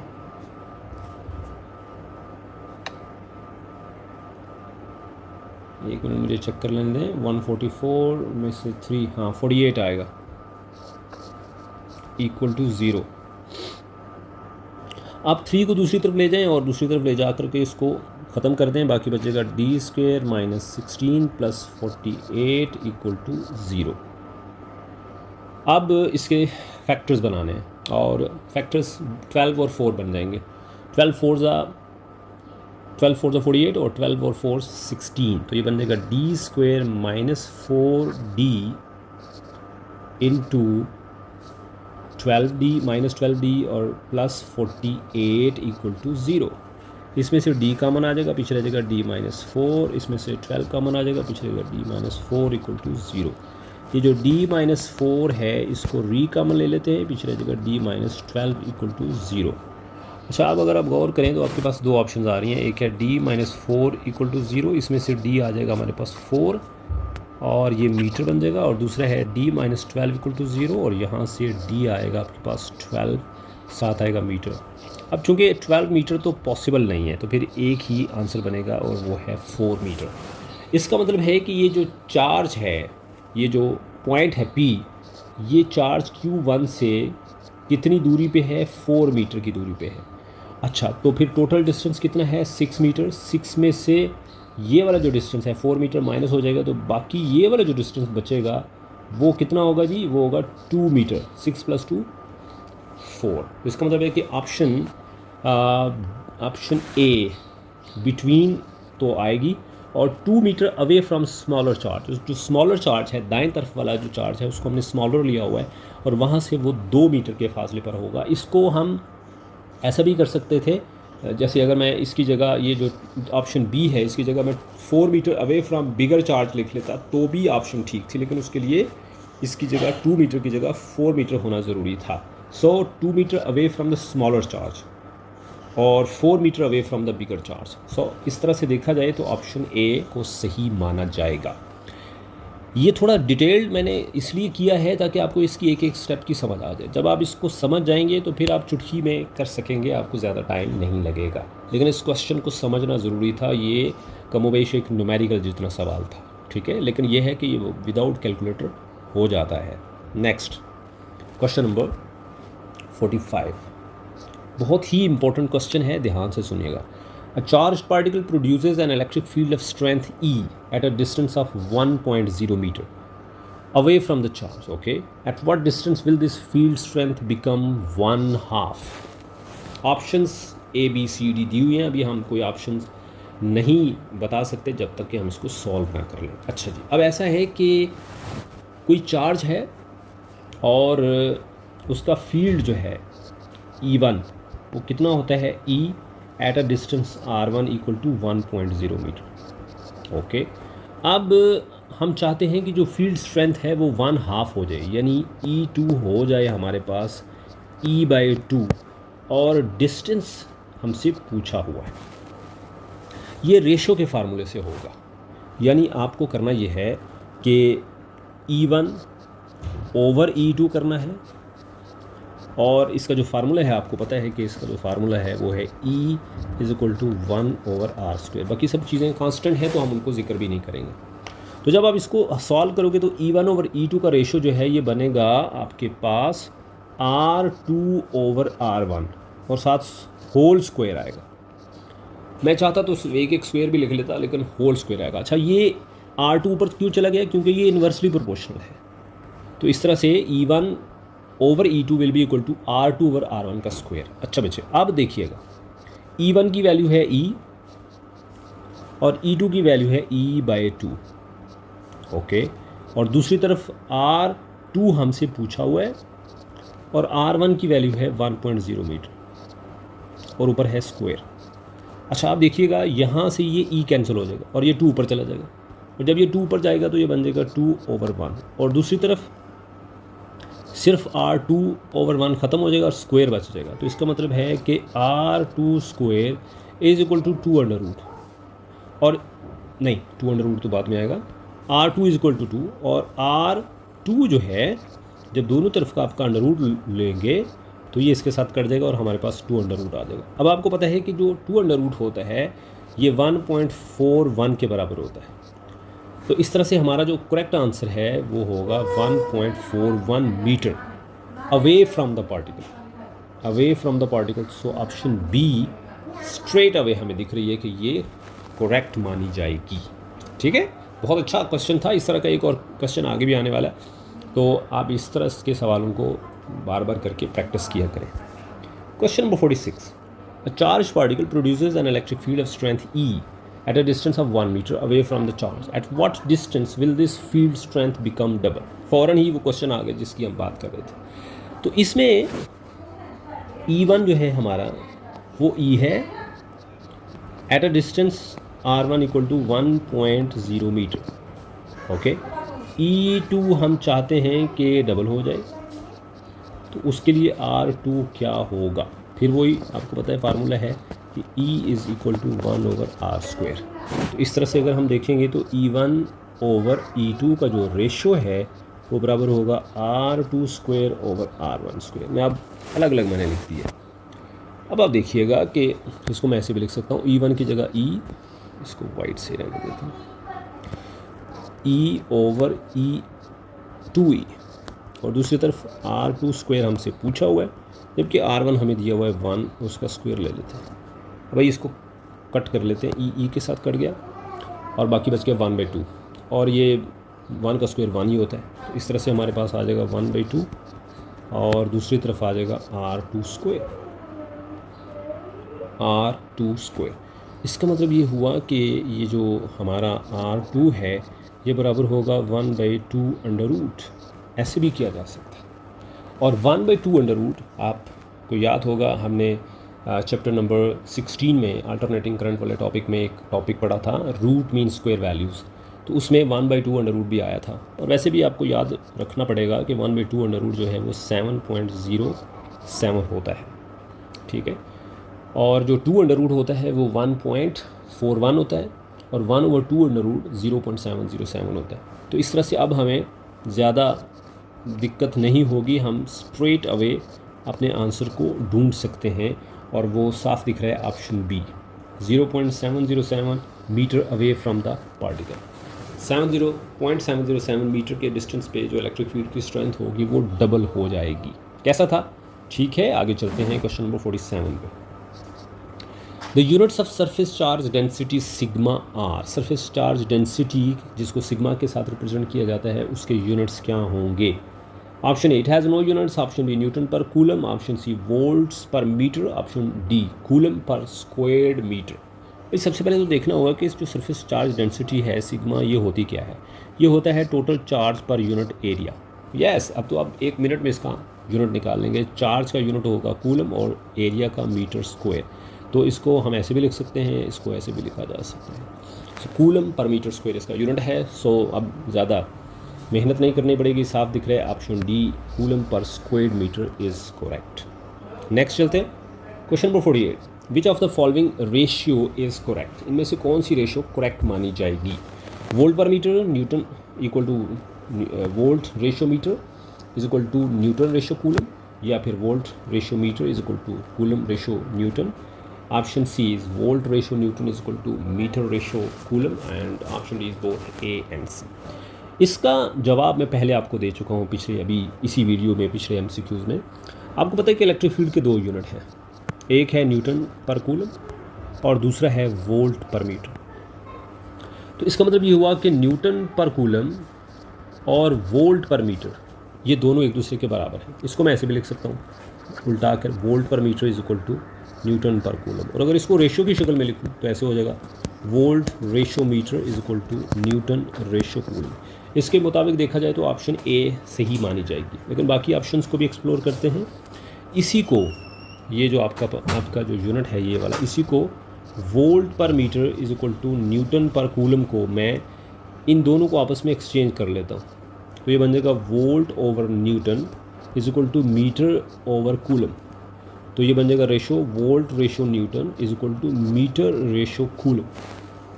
दैट मीन्स कि option C, volt ratio newton is equal to metre ratio coulomb, ये भी सही मानी जाएगी। ये भी सही है, ये भी सही है। बीच वाली जो ऑप्शन है वोल्ट रेशो मीटर, वो बनाई नहीं जा सकती किसी सूरत में, क्योंकि उसकी जो अपोजिट साइड है वो है कूलम रेशो न्यूटन। तो कूलम रेशो न्यूटन नहीं हो सकता, ये हमेशा वोल्ट न्यूटन रेशो कूलम होता है। So option D, that is both A and C, यही करेक्ट मानी जाएगी। ये एक अच्छा क्वेश्चन था, इसको और भी कई तरह से लिखा और पूछा जा सकता है। ठीक है, आगे चलते हैं। Question number 49। Electron volt 1 eV is the unit of energy. ठीक है भाई, इलेक्ट्रॉन वोल्ट एनर्जी का यूनिट होता है। The equivalent of electron volt in joules is 1 electron volt पूछा गया है कि कितने जॉल्स के बराबर होता है। बहुत आसान है, इसके लिए आपको ये वाला फार्मूला याद रखना होगा, delta U is equal to Q delta V। Q जो है हमारे पास इलेक्ट्रॉन है और इलेक्ट्रॉन का चार्ज होता है 1.6 × 10⁻⁻19 कूलम, और डेल्टा V पोटेंशियल डिफरेंस है जो कि 1 वोल्ट होता है। ओके, तो अब हम डेल्टा U निकाल लेते हैं। Q की जगह आएगा हमारे पास E, और E जो है वो उसकी वैल्यू लिख लेते हैं 1.6 × 10⁻⁻19 कूलम, और डेल्टा V की वैल्यू 1 वोल्ट। अच्छा जी, अब इन दोनों को आपस में मल्टीप्लाई करेंगे तो 1.6 × 10⁻⁻19 और कूलम को वोल्ट के साथ जब मल्टीप्लाई करेंगे तो कूलम वोल्ट आ जाएगा, और कूलम वोल्ट जो है वो जौल के बराबर होता है, ये आपने याद रखना है। तो इस तरह से बन जाएगा 1 जौल, और ये जो अमाउंट है एनर्जी की, इसको हम 1 इलेक्ट्रॉन वोल्ट कहते हैं। तो अब साफ दिख रहा है कि 1 electron volt is equal to 1.6 × 10⁻⁻19 joule. सारी ऑप्शन चूँकि सेम है, बस एक ही फ़र्क है 16, 17, 18, 19 का, तो फिर -19 को करेक्ट माना जाएगा। ठीक है, आगे चलते हैं। Question number 50। A particle having a charge of 20 electrons falls through a potential difference of 6.0 volts the energy acquired by it in electron volts is. भाई एक इलेक्ट्रॉन है, एक पार्टिकल है, कोई एक पार्टिकल है, उस पार्टिकल के ऊपर जो चार्ज है क्यू वो 20 इलेक्ट्रॉन के बराबर है, 20 इलेक्ट्रॉन के बराबर, यानी जो एन की वैल्यू है वो 20 है। एन क्या है? Number of electron. और वो जिस जगह से गुजर रहा है वहाँ का जो पोटेंशियल डिफरेंस है डेल्टा वी वो है 6.0 वोल्ट्स। अब हमसे पूछा हुआ है कि इलेक्ट्रॉन कितनी एनर्जी अक्वायर करेगा उस जगह से गुजरते दौरान। तो भाई अभी हमने सॉल्व किया है delta U is equal to Q delta V. Q delta V, इसको मैं अब इस तरह से अपनी मौजूदा सिचुएशन के मुताबिक डेल्टा क्यू डेल्टा वी लिख लेता हूँ। क्यू कितना है? 20 इलेक्ट्रॉन, और वी कितना है? 6.0 वोल्ट। ये वी ई के साथ मल्टीप्लाई हो जाएगा, ठीक है, और बाकी बचेगा 20 × 6। तो 20 × 6 होता है 120, और साथ आ जाएगा E V. E V stands for electron volt. सीधा सीधा हमने इसको ज़्यादा कॉम्प्लेक्स नहीं बनाना, हमने इसी को इसी तरह सॉल्व करना है। यानी इसको एक और तरह से भी किया जा सकता था कि सिंपल आप n को डेल्टा वी के साथ मल्टीप्लाई कर देते हैं। n को डेल्टा वी के साथ मल्टीप्लाई कब करते हैं? जब एनर्जी को जाउल की बजाय इलेक्ट्रॉन वोल्ट में बताना हो, तो फिर n की जगह सिंपल हम 20 लगाते हैं, डेल्टा वी की जगह 60 लगाते हैं, और सीधा सीधा इसके साथ यूनिट लगा देते हैं EV। तो इस तरह से ये बन जाता है 120 इलेक्ट्रॉन वोल्ट। सो आप देख सकते हैं ऑप्शन ABCD में C option that is 120 electron volt वो सही मानी जाएगी। क्वेश्चन नंबर 51 से स्टार्ट करते हैं। इसकी स्टेटमेंट पढ़ लें। If 200 joule of work is required to carry a charged particle between 2 points with a potential difference of 120 volts, the magnitude of the charge on the particle is। अच्छा जी, अब हमें numerical type question है तो इसको solve करना पड़ेगा। 2000 joule of work is required, तो work done जिसको हम डेल्टा W के साथ लिखते हैं, ये डेल्टा U यानी पोटेंशियल एनर्जी भी होता है, और ये है 2000 joule। ओके, पोटेंशियल डिफरेंस दिया हुआ है हमें डेल्टा V, इसको डेल्टा V के साथ रिप्रेजेंट करते हैं 120 volts. Okay, magnitude of the charge on the particle Q, delta Q कह लें, ये हमसे पूछा होगा। अब आप जानते हैं कि delta U is equal to delta Q into delta V। तो यहाँ से delta Q is equal to delta U over delta V। Delta U है हमारे पास 2000 और डेल्टा V है 120। इसको सॉल्व करते हैं। ये इसके साथ कट हो गया और ये हाफ़ हो जाएगा, हाफ़ होकर ये 100/6 हो जाएगा। मज़ीद हाफ़ हो सकता है 50/3। तो चले 50 को 3 के साथ डिवाइड करते हैं। 50 को हमने डिवाइड किया 3 के साथ, 3 1 3, बाकी बचे हमारे पास 2, ऊपर से 2 तारे, 0 तारे, 3 6 18। इसको माइनस किया तो हमारे पास आए 2। अच्छा, पॉइंट लगा तो ये 20 हो गए। फिर से 3 6 18, फिर माइनस किया, फिर 2, ये अब चलता रहेगा ऐसे ही। तो इसका हल ये होता है कि वो उसको टर्मिनेट करने के लिए हम 6 के बाद 7 लगा देते हैं। तो इस तरह से हमारे पास जो आंसर आ रहा है वो 16.67। That is too much clear कि अब ABCD 4 ऑप्शन में से साफ पता चल गया कि जी option C that is 16.67 coulomb that is the correct option. ठीक हो गया, चलें नेक्स्ट आगे चलते हैं। Question number 52। इफ़ 120 joule of work is required to carry a charged particle of 5 coulomb between 2 parallel plates, the magnitude of the potential difference between the plates is। फिर उसी तरह का एक क्वेश्चन है, इसमें हमारे पास delta W that is delta U is given 125 joule। उसके बाद कूलम 5 कूलम का चार्ज दिया, इसको मैं सिंपल Q भी लिख सकता हूँ 5 coulomb. Potential difference delta V की वैल्यू हमसे पूछी हुई है। आप जानते हैं कि delta U is equal to Q delta V, तो यहाँ से डेल्टा V बराबर होगा delta U over Q। Delta U absolute potential energy है। अच्छा जी, अब डेल्टा U की वैल्यू कितनी है हमारे पास 120 जूल ओवर Q कितने 5 कूलम, और साथ पोटेंशियल का यूनिट आएगा वोल्ट्स। इसको कट कर देते हैं जी, 5 1 5 एंड 5 25 125, तो इसका आंसर आएगा 25 वोल्ट्स। तो इस तरह से ये जो पोटेंशियल डिफरेंस है वो है 25 volts. A B C D 4 options में से क्लियर कट पता चल रहा है कि option C is correct, that is 25 volts.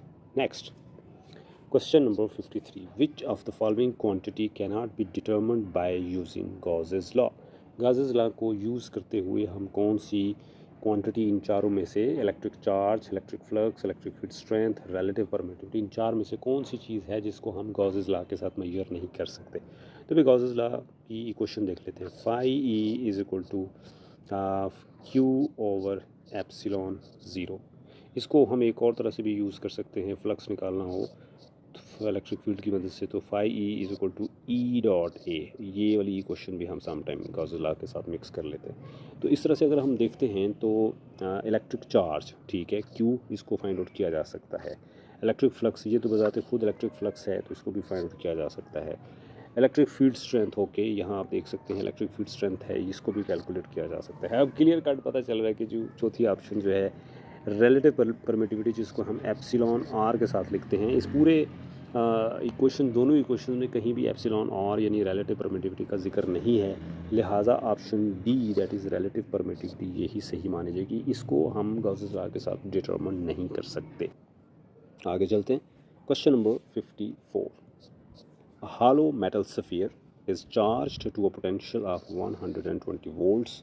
The potential at the center of the sphere is, ऐसा है कि हमारे पास एक स्फीयर है और वो हालो है, मतलब अंदर से खाली है, और उसको हमने पोटेंशियल दे रखा है, उसकी बॉडी को, पूरी बॉडी को जो पोटेंशियल दिया हुआ है वो है 120 वोल्ट्स। यानी यहाँ भी, यहाँ भी, यहाँ भी, हर जगह पे पोटेंशियल की जो वैल्यू है वो है 120 वोल्ट्स, अंदर से वो खाली है। तो पूछा गया है कि इसके सेंटर पे, यहाँ पे जो पोटेंशियल की वैल्यू है वो क्या होगी। तो पहली बात तो ये है कि हमारे पास एक इक्वेशन है जिसको आप जानते हैं कि E is equal to delta V over delta R. इसी इक्वेशन के मुताबिक, यहाँ माइनस भी आएगा, इसी इक्वेशन के मुताबिक हालो चार्ज्ड स्फीयर के अंदर जो फील्ड की वैल्यू है वो ज़ीरो होगी। तो फील्ड, इलेक्ट्रिक फील्ड की वैल्यू के ज़ीरो होने का मतलब ये है कि यहाँ से डेल्टा वी की वैल्यू ज़ीरो है, और डेल्टा वी की वैल्यू का ज़ीरो होने का मतलब ये है कि यहाँ जो पोटेंशियल है जिसको हम v कहते हैं वो कांस्टेंट है। जब भी कोई चीज़ कांस्टेंट होती है तो उसमें आने वाला जो चेंज है डेल्टा, वो ज़ीरो कंसिडर होता है, ज़ीरो लिया जाता है। अब दूसरी वजह ये है, कांस्टेंट है तो इसका मतलब है कि जितना पोटेंशियल यहाँ पे है उतना ही पोटेंशियल यहाँ पे होगा, एक ये बात होगी। दूसरी बात ये है कि अगर हम पोटेंशियल डिफरेंस की सेंस में बात करें तो कोई से दो पॉइंट्स आप ले लें, एक ये वाला पॉइंट और एक ये वाला पॉइंट, इन दोनों पॉइंट्स के बीच में, और फिर हम जब सर्कल के ऊपर चलते रहेंगे तो सारे सर्कल के बीच में और इस ओ के बीच में जो फासला है वो चूँकि एक जितना है, तो आप जहाँ से मर्ज़ी पोटेंशियल डिफरेंस को कैलकुलेट करेंगे तो आपको एक ही जितना मिलेगा, उसमें ना कोई कमी आएगी ना कोई ज़्यादा होगा। सेंटर और उसकी पूरी जो बॉडी है उसके बीच में पोटेंशियल की वैल्यू थ्रू आउट कांस्टेंट रहेगी। अब इसका आंसर क्या है? इसका आंसर ये है कि अगर उसके आउटर स्फीयर के आउटर सरफेस पे पोटेंशियल की वैल्यू 120 वोल्ट्स है तो सेंटर में भी 120 वोल्ट्स ही होगी। Option B 120 volts is correct. बाकी के ऑप्शंस करेक्ट क्यों नहीं है? ज़ीरो तो नहीं हो सकता, ज़ीरो क्योंकि ज़ीरो इलेक्ट्रिक फील्ड ज़ीरो है, डबल भी नहीं हो सकता और नेगेटिव भी नहीं हो सकता, ठीक है, क्योंकि इसकी बॉडी को दिया ही आपने पॉजिटिव पोटेंशियल है तो वो नेगेटिव कैसे हो सकता है। तो इस तरह से इसकी through out the circumference and the centre of the sphere, पूरी जो पोटेंशियल की वैल्यू है वो थ्रू आउट कांस्टेंट रहेगी, यानी 120 रहेगी। That's it. नेक्स्ट चलते हैं। Question number 55, an electron travelling north enters the region where the electric field is uniform and points towards south. ये डायरेक्शंस का ध्यान रखिएगा।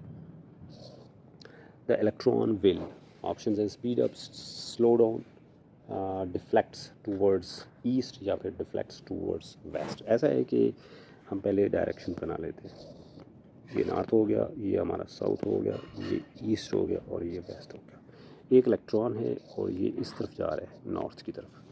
नॉर्थ की तरफ जाते हुए वो एक ऐसे रीजन में दाखिल हो जाता है जहाँ पे एक इलेक्ट्रिक फील्ड है, और उस इलेक्ट्रिक फील्ड की जो डायरेक्शन है वो साउथ की तरफ है, यानी ऊपर वाली प्लेट पॉजिटिव है, नीचे वाली नेगेटिव है, तो इलेक्ट्रिक फील्ड इस तरफ होगा।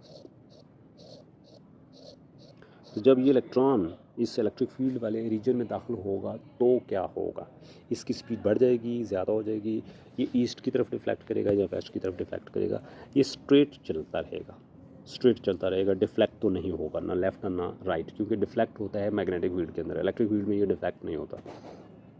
अब दूसरी बात ये है कि हाँ, अगर किसी और डायरेक्शन में होता, पैरेलल ना होती इलेक्ट्रिक फील्ड लाइंस, किसी और डायरेक्शन में होती तो फिर सोचा जा सकता था कि डिफ्लेक्ट होता है, लेकिन अब चूंकि ये वाली जो एरो है और ये वाले जो सारे एरोज़ हैं ये सारे पैरेलल हैं, तो इस सूरत में ये इलेक्ट्रॉन डिफ्लेक्ट तो नहीं होगा। तो इस तरह से ऑप्शन सी और डी तो चले गए।